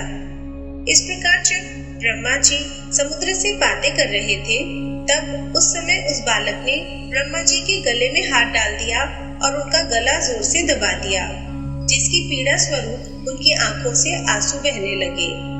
तब ब्रह्मा जी ने यत्न पूर्वक उस बालक की पकड़ से अपने को मुक्त कराया और समुद्र से बोले कि तुम्हारे इस जातक पुत्र ने मेरे नेत्रों से जल निकाला है, अतः यह बालक जलंधर नाम से प्रसिद्ध होगा। उत्पन्न होते ही युवा हो जाने के कारण यह बालक महापराक्रमी, महाधीर जवान, महायोद्धा और रणदुर्मत होगा। यह बालक युद्ध में सदैव विजयी होगा, यहाँ तक कि यह भगवान श्री हरि विष्णु को भी जीत लेगा। यह बालक दैत्यों का अधिपति होगा। कोई भी मनुष्य या देवता इसका चाहकर भी कुछ नहीं बिगाड़ पाएंगे। इसका संहार केवल त्रिलोकीनाथ भगवान शिव के द्वारा ही संभव है। यह कहकर ब्रह्मा जी ने असुरों के गुरु शुक्राचार्य को बुलाया और उनके हाथों से उस बालक को दैत्यों का राजा स्वीकार करते हुए उसका राज्याभिषेक कराया। तत्पश्चात ब्रह्मा जी स्वयं वहां से अंतर्ध्यान हो गए। अपने जातक पुत्र के विषय में जानकर समुद्रदेव बहुत प्रसन्न हुए और वे उसे अपने निवास स्थान पर ले गए। कुछ समय पश्चात उन्होंने जलंधर का विवाह कालनेमी नामक असुर की परम सुंदर पुत्री वृंदा से संपन्न करा दिया। जलंधर आनंद पूर्वक अपनी पत्नी के साथ निवास करने लगा और असुरों के राज्य को बड़ी चतुराई और कर्तव्य परायणता के साथ चलाने लगा।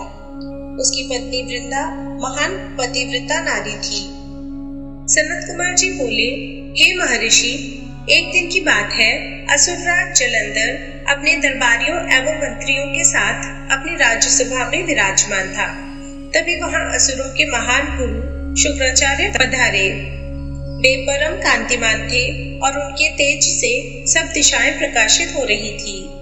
शुक्राचार्य को वहां आया देखकर जलंधर राज सिंहासन से उठा और आदर पूर्वक अपने गुरु को नमस्कार करने लगा। तत्पश्चात उन्हें सुयोग्य दिव्य आसन पर बिठाया। फिर उसने भी अपना आसन ग्रहण किया। अपने गुरु की यथा योग्य सेवा करने के उपरांत जलंधर ने शुक्राचार्य से प्रश्न किया कि गुरुजी, राहु का सिर किसने काटा था? इसके बारे में आप मुझे सविस्तार बताइए।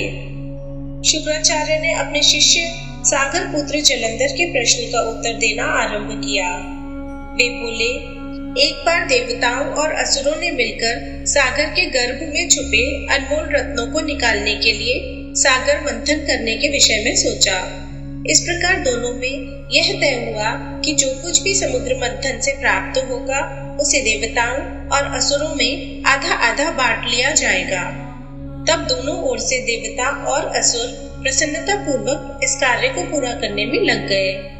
समुद्र मंथन में बहुत से बहुमूल्य रत्न आदि प्राप्त हुए, जिसे देवताओं और असुरों ने आपस में बांट लिया। परंतु जब समुद्र मंथन द्वारा अमृत का कलश निकला तो राहु ने देवता का रूप धरकर अमृत पी लिया। यह जानते ही कि राहु ने अमृत पी लिया है, देवताओं के पक्षधर भगवान विष्णु ने राहु का सिर अपने सुदर्शन चक्र से काट दिया। यह सब उन्होंने देवराज इंद्र के बहकावे में आकर किया था। यह सुनते ही जलंधर के नेत्र क्रोध से लाल हो गए।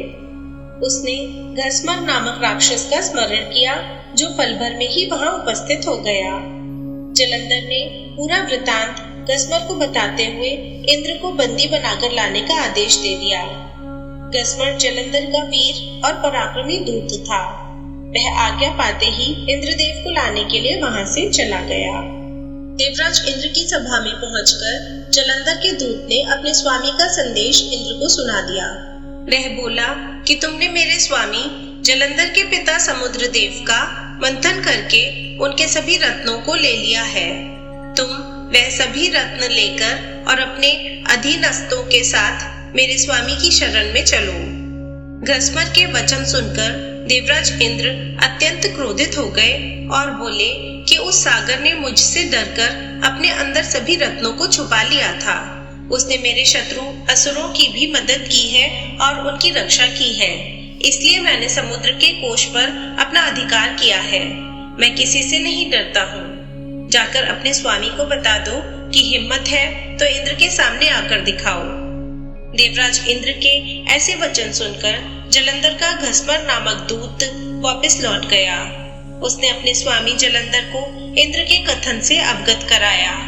यह सुनकर जलंधर के क्रोध की कोई सीमा न रही और उसने देवलोक पर तुरंत चढ़ाई कर दी। अपनी वीर पराक्रमी असुर सेना के साथ उसने देवराज इंद्र पर आक्रमण कर दिया। उनके युद्धों के बिगुल से पूरा इंद्रलोक गूंज उठा। चारों ओर भयानक युद्ध चल रहा था। मारकाट मची हुई थी। मृत सैनिकों को देवताओं के गुरु बृहस्पति और दैत्यों के गुरु शुक्राचार्य मृत संजीवनी से पुनः जीवित कर रहे थे। जब किसी भी प्रकार से उन्हें युद्ध में विजय नहीं मिल रही थी तो जलंधर ने अपने गुरु शुक्राचार्य से प्रश्न किया कि हे गुरुदेव, मैं रोज युद्ध में देवताओं के अनेक सैनिकों को मार गिराता हूँ, फिर भी देवसेना किसी भी तरह कम नहीं हो रही है।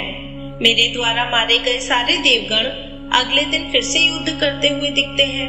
गुरुदेव, मृतों को जीवन देने वाली विद्या तो आपके पास है, फिर देवता कैसे जीवित हो जाते हैं? तब शुक्राचार्य ने जलंधर को बताया कि द्रोणगिरि पर्वत पर अनमोल औषधि है जो देवताओं की रक्षा कर रही है। यदि तुम उन्हें हराना चाहते हो तो द्रोणगिरि को उखाड़कर समुद्र में फेंक दो। अपने गुरु शुक्राचार्य की आज्ञा लेकर जलंधर द्रोण पर्वत की ओर चल दिया। वहां पहुंचकर उसने अपनी महापराक्रमी भुजाओं से द्रोण पर्वत को उठाकर समुद्र में फेंक दिया और पुनः जाकर देवसेना से युद्ध करने लगा।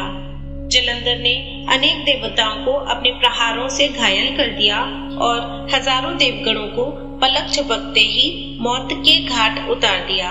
जब देवगुरु बृहस्पति देवताओं के लिए औषधि लेने द्रोणगिरि पहुंचे तो पर्वत को अपने स्थान पर न देखकर बहुत आश्चर्यचकित हुए। वापस आकर उन्होंने देवराज इंद्र को इस विषय में बताया और आज्ञा दी कि यह युद्ध तुरंत रोक दिया जाए, क्योंकि अब तुम असुरराज जलंधर को नहीं जीत सकोगे। ऐसी स्थिति में प्राणों की रक्षा करना ही बुद्धिमता है। सनत कुमार जी बोले, हे व्यास जी, इस प्रकार जब देवगुरु बृहस्पति ने देवताओं को युद्ध रोक देने के विषय में कहा तो सभी ने गुरु की आज्ञा का पालन किया और युद्ध रुक गया। परंतु जलंधर का क्रोध शांत नहीं हुआ। वह इंद्र को ढूंढता ढूंढता स्वर्गलोक आ पहुंचा। जलंधर को वहां आता देखकर इंद्र व अन्य देवता अपने प्राणों की रक्षा करने हेतु वहां से भागकर भगवान श्री हरि विष्णु की शरण में वैकुंठ लोक जा पहुंचे। वहां पहुंचकर उन्होंने भगवान विष्णु को प्रणाम किया और उनकी भक्ति भाव से स्तुति की। तत्पश्चात उन्होंने भगवान विष्णु से कहा, हे कृपानिधान, हम आपकी शरण में आए हैं, हमारी रक्षा कीजिए। तब देवताओं ने विष्णु जी को जलंधर के विषय में सब कुछ बता दिया। समस्त वृतांत सुनकर श्री हरि विष्णु ने देवताओं से कहा कि वे अपने भय का त्याग कर दें।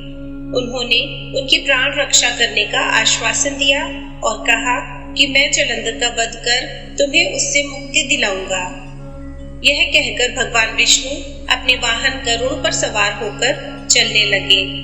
यह देखकर देवी लक्ष्मी के नेत्रों में आंसू आ गए और वे बोली, हे स्वामी, जलंधर समुद्र देव का जातक पुत्र होने के कारण मेरा भाई है।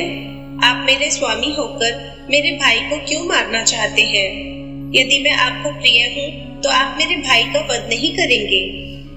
अपनी प्राण वल्लभा लक्ष्मी जी के वचन सुनकर विष्णु जी बोले, हे देवी, यदि तुम ऐसा चाहती हो तो ऐसा ही होगा, परंतु तुम तो जानती ही हो कि पापी का नाश अवश्य होता है। तुम्हारा भाई जलंधर अधर्म के मार्ग पर चल रहा है और देवताओं को कष्ट पहुंचा रहा है। फिर भी मैं उसका वध अपने हाथों से नहीं करूंगा, परंतु इस समय तो मुझे युद्ध में जाना होगा। यह कहकर भगवान विष्णु युद्ध स्थल की ओर चल दिए। भगवान विष्णु उस स्थान पर पहुंचे जहां असुरराज जलंधर था। भगवान विष्णु को आया देखकर देवताओं में हर्ष और ऊर्जा का संचार हुआ। देवसेना अत्यंत रोमांचित हो गई। सभी देवताओं ने हाथ जोड़कर श्री हरि को प्रणाम किया। भगवान विष्णु का मुखमंडल अद्भुत आभा से प्रकाशित हो रहा था। उनके दिव्य तेज के सामने दैत्य और दानवों का खड़े रह पाना मुश्किल हो रहा था। श्री हरि विष्णु के वाहन गरुड़ के पंखों से निकलने वाली प्रबल वायु ने वहां पर आंधी सी ला दी थी। इस आंधी में दैत्य इस प्रकार घूमने लगे जिस प्रकार आसमान में बादल घूमते हैं। अपनी सेना को ऐसी विकट परिस्थिति में देखकर जलंधर अत्यंत क्रोधित हो उठा। सनत कुमार जी बोले, हे महर्षि, दैत्यों के तेज प्रहारों से व्याकुल देवता बचने के लिए जब इधर उधर भाग रहे थे, तब भगवान विष्णु के युद्ध स्थल में आने से देवताओं को थोड़ा साहस बंधा। उनके वाहन गरुड़ के पंखों के फड़फड़ाने से आए तूफान में दैत्य अपनी सुध-बुध खोकर इधर उधर उड़ने लगे, पर जल्दी ही उन्होंने अपने को संभाल लिया। जलंधर ने जब अपनी दैत्य सेना को इस प्रकार तितर बितर होते देखा तो क्रोधित होकर उसने भगवान श्री हरि विष्णु पर आक्रमण कर दिया। श्री हरि विष्णु ने अपने आप को उसके प्रहार से बचा लिया। जब भगवान श्री हरि ने देखा कि देव सेना पुनः आतंकित हो रही है और उनके सेनापति देवराज इंद्र भी भयग्रस्त है, तब विष्णु जी ने अपना शांग नामक धनुष उठा लिया और बड़े जोर से धनुष से टंकार की। फिर उन्होंने देखते ही देखते पल भर में हजारों दैत्यों के सिर काट दिए। यह देखकर दैत्यराज जलंधर क्रोधावेश में उन पर झपटा। तब श्री हरि ने उसकी ध्वजा, छत्र और बाण काट दिए तथा उसे अपनी गदा से उठाकर गरुड़ के सिर पर दे मारा। गरुड़ से टकराकर नीचे गिरते ही जलंधर के होंठ फड़कने लगे। तब दोनों ही अपने अपने वाहनों से भीषण बाणों की वर्षा करने लगे। विष्णु जी ने जलंधर की गदा अपने बाणों से काट दी, फिर उसे बाणों से बांधना शुरू कर दिया। परंतु जलंधर भी महावीर और पराक्रमी था, वह भी कहाँ मानने वाला था। उसने भी भीषण बाण वर्षा शुरू कर दी और विष्णु जी के धनुष को तोड़ दिया। तब उन्होंने गदा उठा ली और उससे जलंधर पर प्रहार किया, परंतु उसका महादैत्य जलंधर पर कोई असर नहीं हुआ। तब उसने अग्नि के समान धधकते त्रिशूल को विष्णु जी पर छोड़ दिया। उस त्रिशूल से बचने के लिए विष्णु जी ने भगवान शिव का स्मरण करते हुए नंदक त्रिशूल चलाकर जलंधर के वार को काट दिया। तत्पश्चात विष्णु भगवान और जलंधर दोनों धरती पर कूद पड़े और फिर उनके बीच मल्ल युद्ध होने लगा। जलंधर ने भगवान विष्णु की छाती पर बड़े जोर का मुक्का मारा। तब विष्णु जी ने भी पलटकर उस पर मुक्के का प्रहार किया। इस प्रकार दोनों में बाहु युद्ध होने लगा। उन दोनों के बीच बहुत देर तक युद्ध चलता रहा। दोनों ही वीर और बलशाली थे। ना भगवान विष्णु कब थे और ना ही जलंधर। सभी देवता और दानव उनके बीच के युद्ध को आश्चर्यचकित होकर देख रहे थे। युद्ध समाप्त न होते देख भगवान विष्णु ने कहा, हे दैत्यराज जलंधर, तुम निश्चित ही महावीर हो। तुम्हारा पराक्रम प्रशंसनीय है। तुम इतने भयानक आयुधों से भी भयभीत नहीं हुए और निरंतर युद्ध कर रहे हो। मैं तुम पर प्रसन्न हूँ। तुम जो चाहे वरदान मांग सकते हो। मैं निश्चय ही तुम्हारी मनोकामना पूरी करूंगा। भगवान विष्णु के यह वचन सुनकर जलंधर बहुत हर्षित हुआ और बोला, हे विष्णु, आप मेरी बहन लक्ष्मी के पति हैं। यदि आप मुझ पर प्रसन्न हैं, तो अपनी पत्नी और कुटुंब के लोगों के साथ पधारकर मेरे घर को पवित्र कीजिए। तब भगवान श्री हरि ने तथास्तु कहकर उसे उसका इच्छित वर प्रदान किया। अपने दिए गए वर के अनुसार श्री हरि विष्णु देवी लक्ष्मी व अन्य देवताओं को अपने साथ लेकर जलंधर का आतिथ्य ग्रहण करने के लिए उसके घर पहुँचे। जलंधर उन्हें देखकर बहुत प्रसन्न हुआ और उसने सब देवताओं का बहुत आदर सत्कार किया और उनकी वहीं पर स्थापना कर दी। विष्णु परिवार के स्थापित हो जाने के बाद जलंधर निर्भय होकर श्री विष्णु के अनुग्रह से त्रिभुवन पर शासन करने लगा। उसके राज्य में सभी सुखी थे और धर्म कर्म का पालन करते थे। सनत कुमार जी बोले, हे मुनीश्वर, जब जलंधर इस प्रकार धर्म पूर्वक राज्य कर रहा था तो देवता बड़े दुखी थे। उन्होंने अपने मन में देवादिदेव भगवान शिव का स्मरण करना शुरू कर दिया और उनकी स्तुति करने लगे। एक दिन नारद जी भगवान शिव की प्रेरणा से इंद्रलोक पहुंचे। नारद जी को वहां आया देखकर सभी देवताओं सहित देवराज ने उन्हें प्रणाम किया और उनकी स्तुति करने लगे। तब नारद जी को उन्होंने सभी बातों से अवगत कराया और उनसे प्रार्थना की कि वे उनके दुखों को दूर करने में मदद करें। यह प्रार्थना सुनकर नारद जी बोले कि देवराज, मैं सब कुछ जान गया हूँ। मैं अवश्य ही तुम्हारे कार्य को पूर्ण करने का प्रयास करूंगा। अभी तो मैं दैत्यराज जलंधर से मिलना चाहता हूँ, इसलिए उसके राजमहल में जा रहा हूँ। यह कहकर नारद जी जलंधर के राज्य की ओर चल दिए। वहां पहुंचकर नारद जी ने जलंधर की राज्यसभा में प्रवेश किया। उन्हें देखकर दैत्यों के स्वामी जलंधर ने उन्हें सिंहासन पर बैठाया, उनके चरणों को धोया और पूछा, हे ब्राह्मण, आप कहाँ से आ रहे हैं? मैं धन्य हुआ जो आपने मेरे घर को पवित्र किया। मुझे आज्ञा दीजिए कि मैं आपकी क्या सेवा करूं। दैत्यराज जलंधर के ऐसे वचन सुनकर नारद जी बोले, हे दैत्यराज जलंधर, आप धन्य हैं। निश्चय ही आप पर सभी की कृपा है। इस लोक में आप सब सुखों को भोग रहे हैं। जलंधर, अभी कुछ समय पूर्व मैं ऐसे ही घूमते हुए कैलाश पर्वत पर गया था। वहां कैलाश पर मैंने सैकड़ों कामधेनुओं को हजारों योजन में फैले कल्पतरु के वन में घूमते हुए देखा। वह कल्पतरु वन दिव्य, अद्भुत और सोने के समान है। वहीं पर मैंने भगवान शिव और उनकी प्राण वल्लभा देवी पार्वती को भी देखा। भगवान शिव स्वार्थ सुंदर, गौण वर्णी, 3 नेत्रों वाले हैं और अपने मस्तक पर चंद्रमा धारण किए हुए हैं। असुरराज, इस पूरे त्रिलोक में उनके समान कोई भी नहीं है। उनके समान समृद्धिशाली और ऐश्वर्य संपन्न कोई भी नहीं है। तभी मुझे तुम्हारी धन संपत्ति का भी ध्यान आया, इसलिए मैं तुम्हारे पास आया हूँ। नारद जी के वचनों को सुनकर जलंधर अत्यंत गर्वित महसूस करने लगा और उसने महर्षि नारद को अपने धन के खजाने और सभी संचित अमूल्य निधियां दिखा दी। जलंधर की धन संपदा देखकर नारद जी जलंधर की प्रशंसा करते हुए बोले, हे दैत्येंद्र, आप अवश्य ही इस त्रिलोक के स्वामी होने के योग्य हैं। आपके पास ऐरावत हाथी है, उच्चैश्रवा घोड़ा भी आपके पास है। कल्प वृक्ष, धन के देवता कुबेर के खजाने, रत्नों, हीरों, मणियों के अंबार आपके पास है। ब्रह्मा जी का दिव्य विमान भी आपने ले लिया है। स्वर्ग, पृथ्वी और पाताल की सभी ऐश्वर्यपूर्ण वस्तुएं और अनमोल खजानों का आपके पास अंबार है। आपका धन वैभव देखकर सभी आपसे ईर्ष्या करते हैं, परंतु दैत्यराज, आपके पास अभी भी स्त्री रत्न की कमी है। बिना दिव्य स्त्री के पुरुष अधूरा है। उसका स्वरूप तभी पूर्ण होता है जब वह किसी स्त्री को ग्रहण करता है। इसलिए असुरराज, आप कोई परम सुंदरी ग्रहण कर इस कमी को यथाशीघ्र पूरा करें। देवर्षि नारद की चाल भरी बातों से भला कोई कैसे बच सकता है। उन्होंने जैसा सोचा था वैसा ही हुआ। जलंधर ने नारद जी के सम्मुख हाथ जोड़कर प्रश्न किया कि महर्षि, आपके द्वारा वर्णित ऐसी सुंदर दिव्य स्त्री मुझे कहाँ मिलेगी जो रत्नों से भी श्रेष्ठ हो।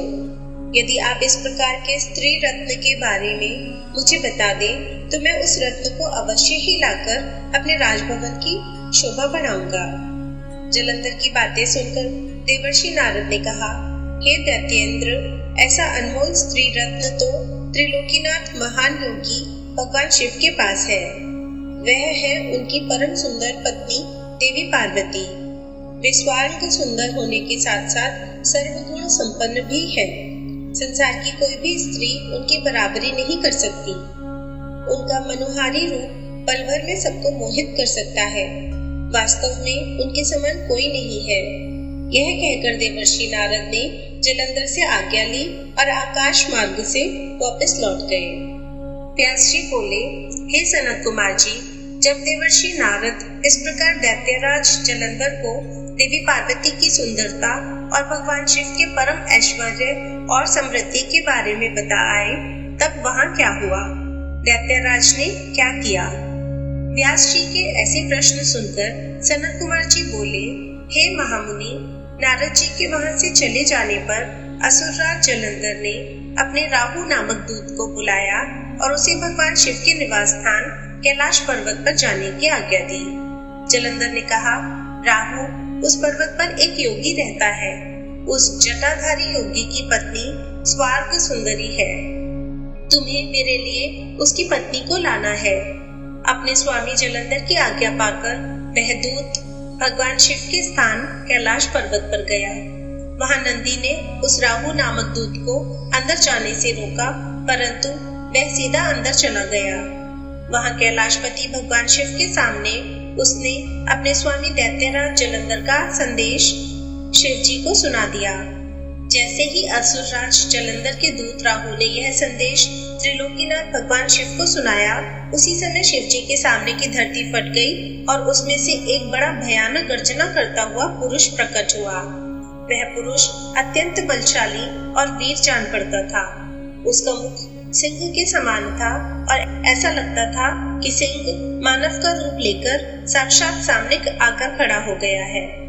वह नरसिंह रूपी पुरुष तुरंत राहु को खाने के लिए झपटा। यह देखकर राहु अपने प्राणों की रक्षा करने के लिए दौड़ा, परंतु असफल रहा। उसने राहु को कसकर पकड़ लिया। जब राहु ने देखा कि अब बचने का कोई रास्ता नहीं बचा है, तब राहु भगवान शिव से यह प्रार्थना करने लगा कि वे उसके प्राणों की रक्षा करें। वह बोला, भगवान, मैं तो असुरराज जलंधर का दूत हूँ। मैंने तो सिर्फ वही कहा है जो मेरे स्वामी की आज्ञा थी। हे कृपा निधान, मेरी भूल के लिए मुझे क्षमा करें। राहु के वचन सुनकर करुणा निधान भगवान शिव ने नरसिंह रूपी पुरुष को आज्ञा दी कि वह राहु को छोड़ दे। अपने प्रभु की आज्ञा पाकर उसने राहु को छोड़ दिया। जब उसने राहु को छोड़ दिया, तब वह शिव जी से बोला कि भगवान, आपकी आज्ञा मानकर मैंने इस दुष्ट को छोड़ दिया है, परंतु हे प्रभु, मैं बहुत भूखा हूँ। अब मैं क्या करूँ? क्या खाकर अपनी भूख शांत करूँ? तब भगवान शिव ने उससे कहा कि अपने हाथ पैरों के मांस को खाकर अपनी भूख शांत करो। शिव जी की आज्ञा को शिरोधार्य कर उसने अपने हाथों और पैरों का मांस खा लिया। अब सिर्फ उसका सिर ही बचा था।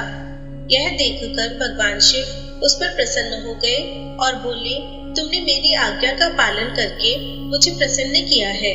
तुम वाकई मेरे प्रिय हो। आज से तुम मेरे भक्तों द्वारा भी पूज्य होंगे। जो भी मनुष्य मेरी पूजा करेगा, वह तुम्हारी भी आराधना अवश्य करेगा। जो तुम्हारी पूजा नहीं करेगा, उस भक्त पर मेरी कृपा दृष्टि नहीं होगी। उस दिन से वह कैलाश पर्वत पर भगवान शिव का प्रिय गण बनकर रहने लगा और संसार में स्वकीर्ति मुख के नाम से प्रसिद्ध हुआ। व्यास जी बोले, हे सनत कुमार जी, असुरराज जलंधर के राहु नामक दूत का क्या हुआ? जब भगवान शिव ने राहु को अभयदान दे दिया, फिर राहु कैलाश पर्वत से कहाँ गया और उसने क्या किया? इस विषय में मुझे बताइए। महर्षि व्यास के इन वचनों को सुनकर सनत कुमार जी बोले, हे महर्षि, जब राहु नामक दूत को शिव जी ने उस पुरुष के हाथों से मुक्त करा दिया, तब राहु वहां से तुरंत भागकर अपने स्वामी दैत्यराज जलंधर के पास गया और वहां उसने अपने स्वामी को सभी बातें बता दी जो वहां हुई थी। उन सारी बातों को जानकर असुरराज जलंधर का क्रोध 7वें आसमान पर चढ़ गया। जलंधर ने अपने सेनापति और अन्य अधिकारियों को बुलाकर अपनी दैत्य सेना को युद्ध के लिए तैयार होने की आज्ञा प्रदान की। अपने स्वामी की आज्ञा पाकर कालनेमी, शुंभ निशुंभ आदि महावीर पराक्रमी दैत्य युद्ध के लिए तैयारी करने लगे।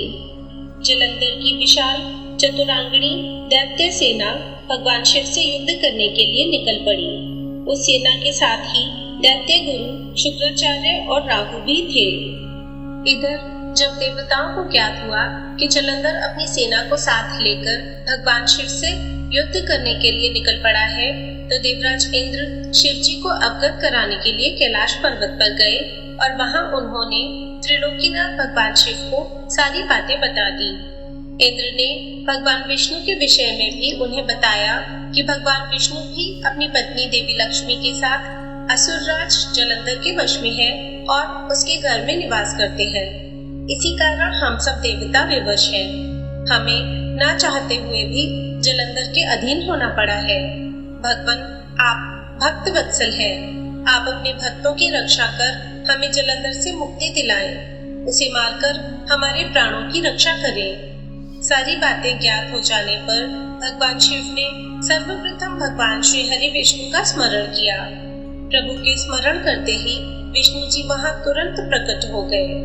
उन्हें देखकर शिव जी ने उनसे पूछा, हे विष्णु, तुम्हें मैंने दैत्येंद्र जलंधर का वध करने के लिए भेजा था, फिर तुमने उसका वध क्यों नहीं किया? आप उसके घर में क्यों निवास कर रहे हैं? अपने आराध्य भगवान शिव के यह वचन सुनकर भगवान श्री हरि विष्णु ने अपने दोनों हाथ जोड़ लिए और विनम्रता पूर्वक बोले, हे करुणा निधान भगवान शिव, मैं जानता हूँ कि आपने मुझे दैत्यराज जलंधर का संहार करने की आज्ञा दी थी, परंतु मैं उसे नहीं मार सका, इसलिए आपसे क्षमा याचना करता हूँ। मेरी गलती क्षमा करें। प्रभु, मैंने जलंधर का वध इसलिए नहीं किया क्योंकि जलंधर मेरी प्राण वल्लभा देवी लक्ष्मी का भ्राता है और उसमें आपका अंश भी विद्यमान है। इसलिए उस दैत्य की वीरता से प्रसन्न होकर मैं उसके घर में निवास कर रहा हूँ। भगवान विष्णु के वचनों को सुनकर त्रिलोकीनाथ भगवान शिव हंसने लगे, फिर बोले, देवताओं, तुम सभी सोच और चिंताओं को त्याग दो। तुम्हारी रक्षा के लिए मैं अवश्य ही जलंधर का संहार करूंगा। यह सुनकर सभी देवता निश्चिंत हो गए। इसी समय जलंधर अपनी विशाल सेना साथ लेकर कैलाश पर्वत के निकट पहुंच गया। उसने कैलाश पर्वत को चारों ओर से घेर लिया। उस समय बड़ा कोलाहल होने लगा। यह शोर सुनकर भगवान शिव को क्रोध आ गया। तब उन्होंने अपने गणों को आज्ञा दी कि वे जाकर राक्षसों से युद्ध करें। अपने आराध्य भगवान शिव की आज्ञा पाकर उनके गण युद्ध करने चले गए। शिवगणों और जलंधर की दैत्य सेना में बड़ा भीषण युद्ध होने लगा। शिवगण बड़ी वीरता से दैत्यों से भिड़ गए। उन्होंने कई दैत्यों को पल भर में ही मौत के घाट उतार दिया और सैकड़ों को घायल कर दिया, परंतु दैत्य गुरु शुक्राचार्य अपनी मृत संजीवनी विद्या से सभी मृत दानवों को पुनः जीवन दान दे रहे थे और वे उठकर पुनः युद्ध करने लगते थे। जब दैत्य सेना किसी भी प्रकार कम होने का नाम ही नहीं ले रही थी, तब शिवगण व्याकुल होने लगे।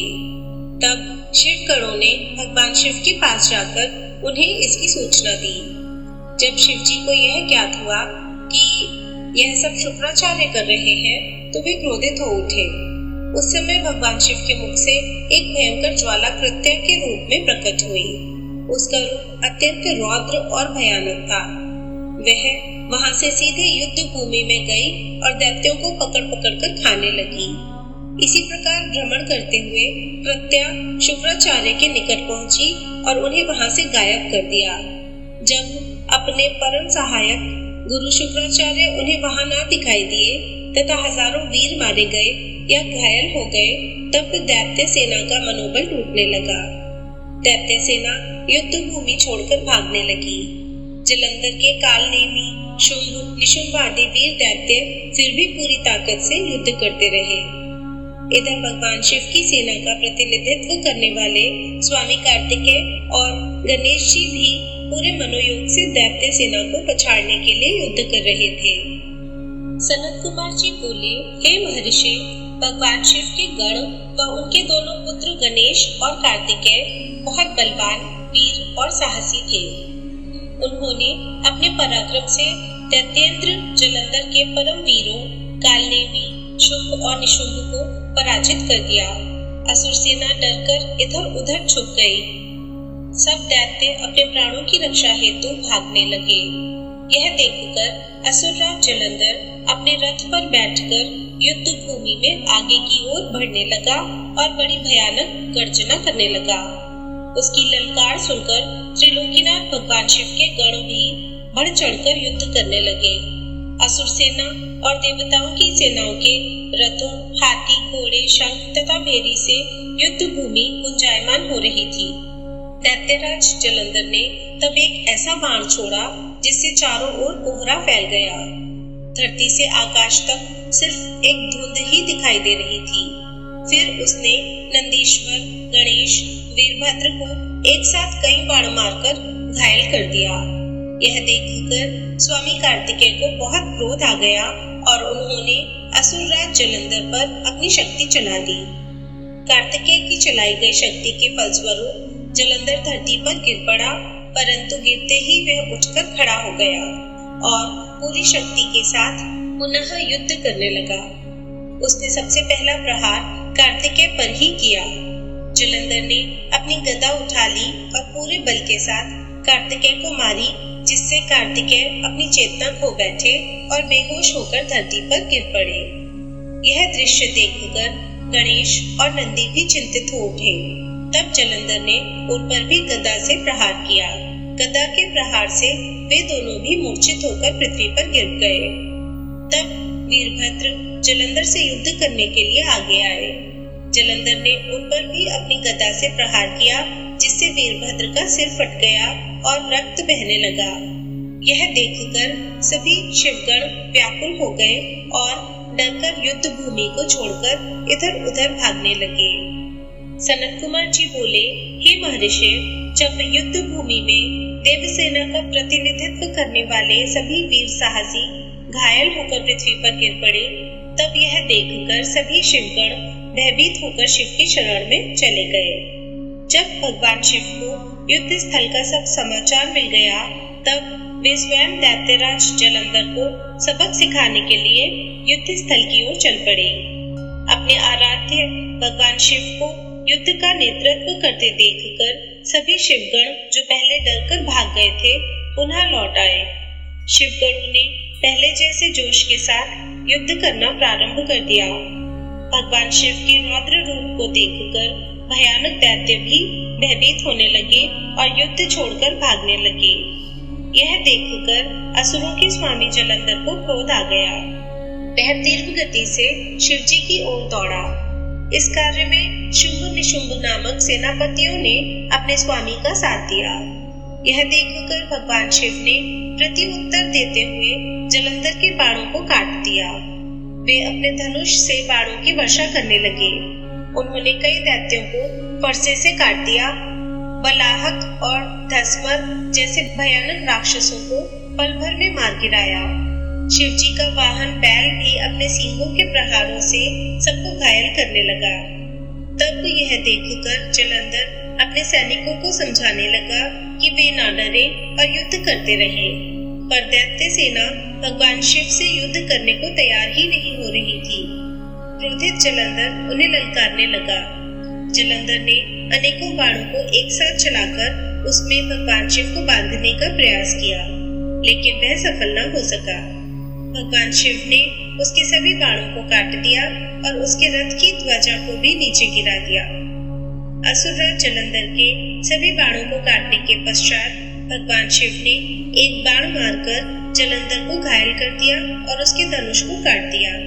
यह देखकर जलंधर ने युद्ध करने के लिए गदा उठा ली। तब शिव जी ने अपने बाण से उसकी गदा के भी 2 टुकड़े कर दिए। यह सब देखकर दैत्येंद्र जलंधर यह जान गया कि त्रिलोकीनाथ भगवान शिव उससे अधिक बलवान है और उन्हें युद्ध में पराजित कर पाना उसके लिए मुश्किल है। तब जलंधर ने जीतने के लिए गंधर्व माया उत्पन्न की। वहां उस युद्ध स्थल पर हजारों की संख्या में गंधर्व और अप्सराओं के गण उत्पन्न हो गए और वहां नृत्य करने लगे। वहां मधुर संगीत बजने लगा। यह सब देखकर सभी देवसेना के सैनिक मोहित हो गए और युद्ध को भूलकर नृत्य और गाना बजाना देखने में मग्न हो गए। इधर देवादिदेव भगवान शिव भी गंधर्व माया से मोहित होकर नृत्य देखने लगे। जब दैत्यराज जलंधर ने देखा कि सभी देवताओं सहित देवादिदेव भगवान शिव भी उस गंधर्व माया के द्वारा मोहित होकर अप्सराओं के नृत्य को देख रहे हैं, तब वह वहां से चुपके से भाग खड़ा हुआ। असुरराज जलंधर त्रिलोकीनाथ भगवान शिव का रूप धारण कर बैल पर बैठकर देवी पार्वती के पास कैलाश पर्वत पर पहुंचा। वहां कैलाश पर देवी पार्वती अपनी सखियों के साथ व्यस्त थी। जब उन्होंने अपने पति भगवान शिव को आता देखा, तब उन्होंने अपनी सखियों को वहां से भेज दिया और स्वयं भगवान शिव के समीप आ गई। देवी पार्वती के अप्रतिम सौंदर्य को देखकर जलंधर का मन विचलित हो उठा और वह उन्हें अपलक निहारने लगा। जलंधर के इस प्रकार के व्यवहार को देख पार्वती जी को यह समझते हुए देर नहीं लगी कि वह कोई बहरूपिया है जो भगवान शिव का रूप धारण कर उन्हें ठगने आया है। यह विचार मन में आते ही देवी पार्वती वहां से अंतर्ध्यान हो गई। तब वे एक अन्य स्थान पर पहुंची और उन्होंने भगवान श्री हरि विष्णु का स्मरण करके उन्हें वहां बुलाया। विष्णु जी ने वहां पहुंचकर देवी को नमस्कार किया और उनसे प्रश्न किया कि क्या आप जलंधर के इस कार्य को जानते हैं? देवी पार्वती के इस प्रश्न को सुनकर श्री विष्णु ने हाथ जोड़ लिए और बोले, हे माता, आपकी क्या आज्ञा है? मैं उस दुष्ट को किस प्रकार का दंड दूं? तब देवी ने कहा कि आप जो उचित समझे वह करें। तब श्री विष्णु जलंधर को छलने के लिए उसके नगर की ओर चल दिए। व्यास जी बोले, सनत कुमार जी, जब माता पार्वती की आज्ञा पाकर भगवान विष्णु सागर पुत्र जलंधर की नगरी की ओर चल दिए, तब फिर आगे क्या हुआ? उन्होंने वहां जाकर क्या किया? व्यास जी का प्रश्न सुनकर सनत कुमार जी मुस्कुराए और बोले, हे महर्षि, दैत्यराज जलंधर की नगरी में पहुंचकर श्री हरि विष्णु सोच में पड़ गए कि वे क्या करें, परंतु अगले ही पल उन्हें समझ में आ गया कि जैसे को तैसा। उन्होंने सोचा कि जिस प्रकार जलंधर ने छद्म शिव रूप धारण करके देवी पार्वती को छलने की कोशिश की थी, वे भी वहां जाकर उसकी पत्नी वृंदा का पतिव्रत धर्म भंग करेंगे। वे जानते थे कि जलंधर अपनी पत्नी के पतिव्रत धर्म से ही अभी तक बचा हुआ है, इसलिए उसका पतिव्रत धर्म नष्ट करना जरूरी है। मन में यह विचार आते ही वे नगर के राज उद्यान में जाकर ठहर गए। दूसरी ओर दैत्यराज जलंधर की पतिव्रता पत्नी वृंदा अपने कक्ष में सो रही थी। भगवान श्री हरि विष्णु की माया के फलस्वरूप उन्होंने रात्रि में एक सपना देखा। उसने देखा कि उसका पति निर्वस्त्र होकर सिर पर तेल लगाकर और गले में काले रंग के फूलों की माला पहनकर भैंसे पर बैठा है और उसके चारों ओर हिंसक जीव जंतु उसको घेरे खड़े हैं। उस समय चारों ओर घोर अंधकार फैला हुआ था और वह दक्षिण दिशा की ओर बढ़ता जा रहा था। ऐसा सपना देखकर वह डर गई और उसकी आंखें खुल गईं। तभी उसने देखा कि सूर्य उदय हो गया है, परंतु वह सूर्य अत्यंत कांतिहीन था और उसे सूर्य में एक छेद भी दिखाई दे रहा था। यह सब देखकर वृंदा का मन बहुत व्याकुल हो उठा और वह इधर उधर टहलने लगी। कभी छज्जे और अटारी पर चढ़ती तो कभी जमीन पर बैठ जाती, परंतु उसे चैन नहीं था। जब इस प्रकार वृंदा का मन शांत नहीं हुआ तो वह मन की शांति प्राप्त करने हेतु उद्यान की ओर चल दी, परंतु उस निर्जन उद्यान में उसके पीछे सिंह के समान दो भयंकर राक्षस पड़ गए। वृंदा उन्हें देखकर बहुत डर गई और अपने प्राणों की रक्षा करने के लिए वहां से भागने लगी। भागते हुए उसे सामने से आते हुए एक तपस्वी दिखाई दिए। भयभीत वृंदा उन मुनि से अपने जीवन की रक्षा करने के लिए प्रार्थना करने लगी।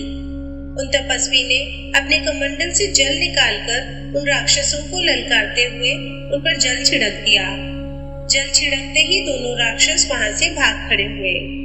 तब वृंदा ने दोनों हाथ जोड़कर उन तपस्वी को प्रणाम किया तथा उनका धन्यवाद व्यक्त किया। तत्पश्चात उनको अत्यंत दिव्य और शक्तिशाली जानकर वृंदा ने उन मुनि से अपने पति दैत्यराज जलंधर के विषय में पूछा। मुनि ने उत्तर दिया कि देवी, तुम्हारा पति तो युद्ध में मारा गया है। यह कहकर उन्होंने कुछ इशारा किया, जिसके फलस्वरूप दो वानर उनके सामने प्रकट हो गए। अगले ही पल उन तपस्वी का संकेत पाकर वे वानर आकाश मार्ग से उड़कर चले गए और कुछ समय पश्चात दैत्यराज जलंधर का कटा हुआ सिर और उसके अन्य सामान को लेकर लौट आए। अपने पति जलंधर का कटा हुआ सिर देखकर वृंदा बेहोश होकर गिर पड़ी। कुछ समय पश्चात होश में आने पर रोते हुए वृंदा उन मुनि से प्रार्थना करने लगी कि वे उसके पति को पुनः जीवित कर दे। यह कहकर वह बहुत जोर जोर से रोने लगी और बोली कि कि यदि आप मेरे पति को जीवन दान नहीं दे सकते तो मुझे भी मृत्यु दे दें। वृंदा के इस प्रकार के वचन सुनकर मुनि बोले, हे देवी, तुम्हारे पति का वध त्रिलोकीनाथ भगवान शिव के द्वारा हुआ है, अतः उसको जीवित करना देवादिदेव भगवान शिव का विरोध करना है, परंतु अपनी शरण में आए हुए मनुष्य की रक्षा करना मेरा भी धर्म है। इसलिए मैं तुम्हारे पति को पुनः जीवित अवश्य करूंगा। यह कहकर उन्होंने अपने कमंडल से जल निकाला और मंत्रोच्चारण करते हुए जलंधर पर छिड़का, जिसके फलस्वरूप वह जीवित हो गया। जलंधर को जीवन दान देकर वे तपस्वी वहां से अंतर्ध्यान हो गए। वस्तुतः उस तपस्वी ने ही सूक्ष्म रूप से जलंधर की काया में प्रवेश कर लिया था। दरअसल तपस्वी का रूप धारण करने वाले वे मुनि और कोई नहीं, स्वयं श्री हरि विष्णु थे। अपने पति को अपने पास पाकर देवी वृंदा बहुत खुश हुई और तुरंत अपने पति के गले लग गई। उसने उन सब बातों को भयानक स्वप्न समझकर भुला दिया। फिर बहुत समय तक उस छद्म वेशधारी जलंधर के साथ वन में ही रमण करती रही, परंतु मायावी की माया भला कब तक छिप सकती थी। एक दिन वृंदा को ज्ञात हो गया कि उसके साथ विहार करने वाला पुरुष और कोई नहीं, स्वयं श्रीहरि विष्णु है, जो कि उसके पति का रूप धारण करके उसे छल रहे हैं। यह सारी सच्चाई जानकर देवी वृंदा बहुत दुखी हुई। तब वह श्रीहरि विष्णु से बोली, तुमने एक पराई स्त्री का उसका पति बनकर उपभोग किया है, तुम्हें धिक्कार है। मैं किस प्रकार अपने पति का सामना कर सकती हूँ? अब मुझे जीवित रहने का कोई अधिकार नहीं है, पर तुम्हें तुम्हारी करनी की सजा अवश्य ही मिलेगी। तुमने मुझे अबला जानकर मेरा इस्तेमाल किया है। मैं तुम्हें श्राप देती हूँ कि जिन राक्षसों से तुमने मुझे डराकर मेरा विश्वास जीता था, वे ही राक्षस तुम्हारी पत्नी का भी हरण करेंगे और तुम उसके वियोग में हर ओर भटकोगे। तब यही वानर तुम्हारी सहायता करेंगे। मेरा अगला जन्म तुलसी के रूप में होगा और मेरी संजीवनी शक्ति ही मेरी पवित्रता का प्रमाण होगी।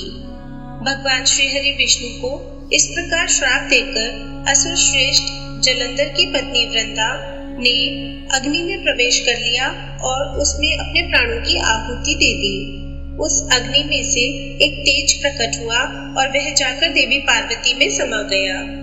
व्यास जी बोले, हे तात, उधर जब असुरराज जलंधर द्वारा फैलाई गई गंधर्व माया से मोहित होकर सभी देवताओं सहित भगवान शिव भी युद्ध को भूलकर अप्सराओं का नृत्य गान देखने में व्यस्त हो गए, तब क्या हुआ? उधर जब जलंधर को पहचान कर देवी पार्वती कैलाश पर्वत से अंतर्धान हो गई, तब वहाँ क्या हुआ? भगवान शिव ने क्या किया? सनत कुमार जी बोले, हे महर्षि, जब जलंधर को अपने सामने भगवान शिव के रूप में देखकर देवी पार्वती ने यह जान लिया कि वह कोई बहरूपिया है, तो वे तुरंत वहाँ से अंतर्ध्यान हो गई। उनके अंतर्ध्यान होते ही सारी माया वहाँ से गायब हो गई। माया के गायब होते ही सभी देवता अपने अपने होश में आ गए। उधर देवादिदेव भगवान शिव की चेतना भी वापस लौट आई और जलंधर की माया को जानकर उन्हें अत्यधिक क्रोध आ गया। तब जलंधर भी देवी पार्वती के अचानक वहां से गायब हो जाने के कारण तुरंत ही युद्ध भूमि में लौट आया। तत्पश्चात भगवान शिव और असुरराज जलंधर में बड़ा भयानक युद्ध होने लगा, परंतु त्रिलोकीनाथ भगवान शिव की वीरता और बल के सामने वह तुच्छ असुर कहाँ टिक पाता। यह बात जल्द ही उसे समझ आ गई कि सर्वेश्वर शिव को जीत पाना आसान नहीं है, बल्कि असंभव है। तब असुरराज जलंधर ने भगवान शिव को जीतने के लिए माया का सहारा लिया। उसने तुरंत अपनी माया द्वारा पार्वती को प्रकट किया और उन्हें अपने रथ पर बांध लिया। जलंधर के दो सेनापति शुंभ और निशुंभ अपने हाथों में भयंकर अस्त्र लेकर देवी पार्वती को मारने के लिए उन पर झपट रहे थे और देवी पार्वती रोते हुए अपनी सहायता के लिए अपने आराध्य भगवान शिव को पुकार रही थी। यह दृश्य देखकर भगवान शिव भी अत्यंत चिंतित हो गए। अपनी प्राणवल्लभा देवी पार्वती को इस प्रकार कष्ट में देखकर वे व्याकुल हो उठे। तब अपनी प्रिय पार्वती को दैत्येंद्र जलंधर से मुक्ति दिलाने के लिए उन्होंने बड़ा भयानक रूप धारण कर लिया। उनका वह रौद्र रूप देखकर राक्षसी सेना भयभीत होकर इधर उधर भागने लगी और छिपने का प्रयास करने लगी। उधर दैत्य सेना के प्रधान शुंभ और निशुंभ भी डर गए और युद्ध से बचने की कोशिश करने लगे। उनके भयभीत होते ही जलंधर की माया समाप्त हो गई। युद्ध भूमि में हाहाकार मच गया। सब इधर उधर दौड़ रहे थे। जब शुंभ निशुंभ भी अपने प्राणों की रक्षा करने के लिए भाग रहे थे, तब भगवान शिव ने उन्हें ललकारा, परंतु वे फिर भी युद्ध के लिए तत्पर न हुए। भगवान शिव बोले, तुम तो देवी पार्वती को मारने पड़ रहे थे, अब क्यों डरकर भाग रहे हो? आओ और मेरे साथ युद्ध करके अपनी वीरता का परिचय दो। भगवान शिव के वचनों का उन दोनों पर कोई भी प्रभाव नहीं पड़ा और वे भागते रहे। तब क्रोधवश भगवान शिव ने शुंभ निशुंभ को श्राप देते हुए कहा, हे दुष्ट असुरों, युद्ध में कभी भी पीठ दिखाने वाले पर वार नहीं करना चाहिए, इसलिए मैं तुम दोनों को छोड़ रहा हूँ। परंतु जिनको तुम मारने का प्रयत्न कर रहे थे, वे ही देवी पार्वती तुम दोनों का एक दिन वध करेंगी। भगवान शिव के इन वचनों को सुनकर क्रोध से भरा जलंधर उन पर झपटा। उसने भयानक बाण चलाकर पूरी पृथ्वी पर अंधकार कर दिया। इससे भगवान शिव का क्रोध अत्यधिक बढ़ गया और उन्होंने अपने चरणांगुष्ठ से बने हुए सुदर्शन चक्र को चला दिया। उस चक्र ने तुरंत जलंधर के सिर को उसके धड़ से अलग कर दिया।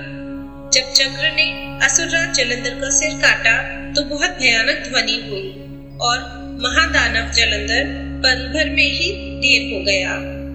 जिस प्रकार काजल का विशाल पर्वत दो टुकड़ों में विभक्त हो गया था, उसी प्रकार जलंधर का शरीर भी दो टुकड़ों में बट गया। सारे युद्ध भूमि में उसका रक्त फैल गया।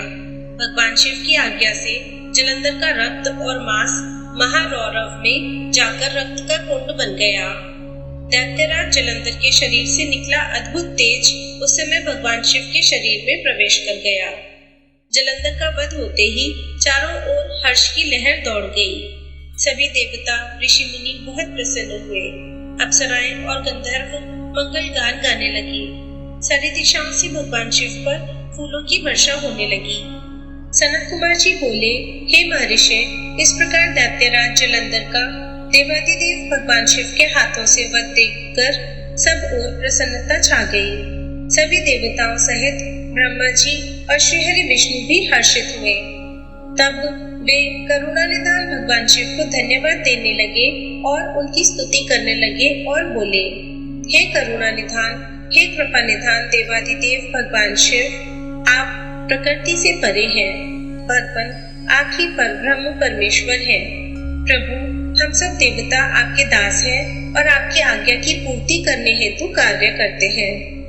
हे देवेश, आप हम पर प्रसन्न हो। हे प्रभु, जब भी देवताओं पर कोई विपत्ति पड़ी है, आपने हमारी सहायता की है और हमें अनेक दैत्यों के अत्याचारों से मुक्ति दिलाई है। हम सदा ही आपके चरणों की वंदना करते हैं और आपके अनोखे दिव्य स्वरूप का ही स्मरण करते हैं। आपके ही कारण हमारा भी अस्तित्व है। आपके बिना हम कुछ भी नहीं है। आप भक्त वत्सल हैं और सदा ही अपने भक्तों का हित करते हैं। इस प्रकार भगवान शिव की वंदना करके सभी देवता चुप हो गए और हाथ जोड़कर खड़े हो गए। तब भगवान शिव बोले, हे देवताओं, मैं तुम्हारी आराधना से बहुत प्रसन्न हूँ। मैं तुम्हें वरदान देता हूँ कि मैं हमेशा तुम्हारे अभीष्ट कार्यों की सिद्धि करूँगा। तुम्हारे दुखों को मैं सदा दूर करूँगा। इसके अतिरिक्त तुम और कुछ भी चाहो तो मुझसे मांग सकते हो। परंतु उन्होंने उनकी कृपा दृष्टि बनाए रखने के अतिरिक्त उनसे कुछ नहीं मांगा। तब उन देवताओं को आवश्यकता पड़ने पर उनकी मदद करने का आश्वासन देकर देवादिदेव भगवान शिव वहां से अंतर्ध्यान हो गए। इस प्रकार जब त्रिलोकीनाथ भक्त वत्सल शिव ने देवताओं को उनकी सहायता का आश्वासन दिया तो सभी देवता हर्ष से फूले नहीं समाये और भगवान शिव की महिमा का गुणगान और जय जयकार करते हुए प्रसन्नता पूर्वक अपने अपने धाम को वापस चले गए। व्यास जी बोले, हे ब्रह्मपुत्र सनत कुमार जी, जब भगवान श्री हरि विष्णु की माया से मोहित होकर जलंधर पत्नी वृंदा छद्म वेश धारण किए विष्णु जी को अपना पति मानकर उनके साथ रमण करने लगी, तब श्रीहरि की भी उनसे प्रीति जुड़ गई। सच्चाई जान लेने के बाद कि जलंधर के रूप में भगवान श्रीहरि ने उनके साथ छल किया है, उसने अग्नि में जलकर अपने प्राणों की आहुति दे दी। तब फिर आगे क्या हुआ? भगवान विष्णु कहाँ गए और उन्होंने क्या किया? तुलसी के रूप में वृंदा का जन्म कब और कैसे हुआ? कृपा कर वह कथा मुझे बताइए। सनत कुमार जी बोले, हे महर्षि, मैं आपके सभी प्रश्नों का उत्तर देता हूँ। मेरी कथा सुनिए, आपकी सभी जिज्ञासाएं दूर हो जाएंगी।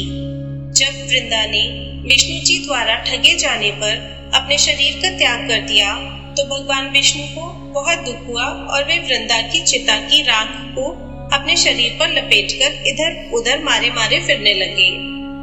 इधर जब देवताओं को भगवान श्रीहरि विष्णु की इस हालत के बारे में पता चला, तो वे सब बहुत चिंतित हुए।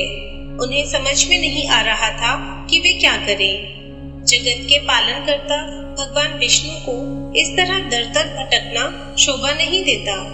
सब देवताओं को इस समस्या का कोई हल नहीं सूझा। तब वे देवादिदेव भगवान शिव की शरण में गए। ब्रह्मा जी को साथ लेकर देवराज इंद्र देवताओं सहित कैलाश पर्वत पर पहुँचे। वहां उन्होंने त्रिलोकीनाथ भगवान शिव को हाथ जोड़कर प्रणाम किया और उनकी स्तुति करने लगे। तत्पश्चात शिव के पूछने पर देवताओं ने वहां आने का प्रयोजन शिव जी को बताया। देवताओं ने कहा, हे देवादिदेव, करुणा निधान भक्त वत्सल शिव, आप तो सर्वेश्वर हैं, सर्वज्ञाता हैं। इस संसार की कोई बात आपसे छिपी नहीं है। भगवान श्रीहरि विष्णु ने दैत्यराज जलंधर की पत्नी वृंदा को जलंधर का रूप लेकर ठगा, परंतु उसके साथ साथ रहते श्री विष्णु की उनमें प्रीति हो गई और अब वे उनका वियोग सह नहीं पा रहे हैं। वे अपने शरीर पर वृंदा की चिता की आग लपेटकर जोगी बनकर इधर उधर घूम रहे हैं। प्रभु, आप उन्हें समझाइए कि वे ऐसा ना करें। भगवान, यह जगत आपके अधीन है और आपको ही इस समय उनकी मदद करनी है, ताकि वे पहले की भांति होकर अपने कार्यों को पूरा करें। देवताओं की इस प्रकार की प्रार्थना सुनकर भगवान शिव बोले, हे ब्रह्मा जी, हे देवराज इंद्र व अन्य देवताओं, यह सारा जगत माया के अधीन है, परंतु इस जगत की जननी मूल प्रकृति परम मनोहर महादेवी पार्वती इस माया के वशीभूत नहीं है। उन पर इस माया जाल का कोई असर नहीं पड़ता।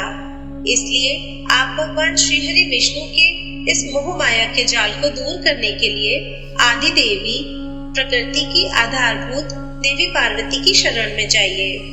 यदि आपके द्वारा वे प्रसन्न हो गई, तो आपकी हर एक समस्या का समाधान हो जाएगा और वे आपके कार्यों को पूर्ण करेंगी। देवादिदेव महादेव भगवान शिव के इन वचनों को सुनकर सभी देवताओं को अत्यंत प्रसन्नता हुई और वे भगवान शिव से आज्ञा लेकर मूल प्रकृति की शरण में चले गए। इस प्रकार जब देवता प्रकृति देवी की शरण में जा रहे थे, उस समय वहां आकाशवाणी हुई, हे देवताओं, मैं ही तीन प्रकार से तीनों प्रकार के गुणों से अलग होकर निवास करती हूँ। मैं सत्य गुण में गौरा बनकर, रजोगुण में लक्ष्मी और तमोगुण में ज्योति बनकर इस जगत को आलोकित करती हूँ। इसलिए आप अपनी इच्छा पूर्ति हेतु देवी जगदम्बा की शरण में जाओ। वे अवश्य ही तुम्हारी मनोकामना पूरी करेंगी। यह आकाशवाणी सुनते ही सभी देवता गौरी, लक्ष्मी और सरस्वती को हाथ जोड़कर प्रणाम करने लगे और मन में उनका वंदन और स्तुति करने लगे। इस प्रकार जब देवताओं ने शुद्ध हृदय से तीनों देवियों का स्मरण किया, तब वे तीनों देवियां वहां प्रकट हो गईं। देवियों को साक्षात अपने सामने पाकर देवता बहुत हर्षित हुए और गौरी, लक्ष्मी और सरस्वती की वंदना और पूजन अर्चना करने लगे। तब तीनों देवियों ने मुस्कुराकर कहा, हे देवताओं, हम तीनों देवियां तुम्हारी स्तुति से बहुत प्रसन्न हैं। तुम जो कुछ चाहते हो हमें बताओ, हम तुम्हारी मनोकामना अवश्य पूर्ण करेंगे। देवियों के इस कथन को सुनकर देवताओं का प्रतिनिधित्व करते हुए देवराज इंद्र ने भगवान श्रीहरि विष्णु के बारे में सब कुछ गौरी, लक्ष्मी और सरस्वती देवी को बता दिया। तब उन्होंने कुछ बीज देवताओं को दिए और कहा कि ये बीज ले जाकर तुम देवी वृंदा की चिता की राख में बो दो। ऐसा करने से तुम्हारे अभीष्ट कार्यों की सिद्धि होगी। उन बीजों को लेकर देवताओं ने तीनों देवियों का धन्यवाद व्यक्त किया। तब देवियां वहां से अंतर्ध्यान हो गईं। तत्पश्चात ब्रह्मा जी सहित सभी देवता उस स्थान पर पहुँचे जहाँ देवी वृंदा ने अपने प्राणों की आहुति अग्नि में दी थी। वहां पहुंचकर उन्होंने देवी द्वारा दिए गए उन बीजों को वृंदा की चिता की राख में डाल दिया। तब उन बीजों में से कुछ दिन पश्चात धात्री, मालती और तुलसी नामक वनस्पतियां पैदा हुई। देवी सरस्वती द्वारा दिए गए बीजों से धात्री, देवी महालक्ष्मी के बीजों से मालती और देवी गौरी के बीजों से तुलसी का आविर्भाव हुआ। जैसे ही धात्री, मालती और तुलसी नामक ये स्त्री रूपी वनस्पतियां उत्पन्न हुई और भगवान श्री हरि विष्णु ने उन्हें देखा तो उन पर से माया का पर्दा हट गया और वे पहले की ही भांति हो गए।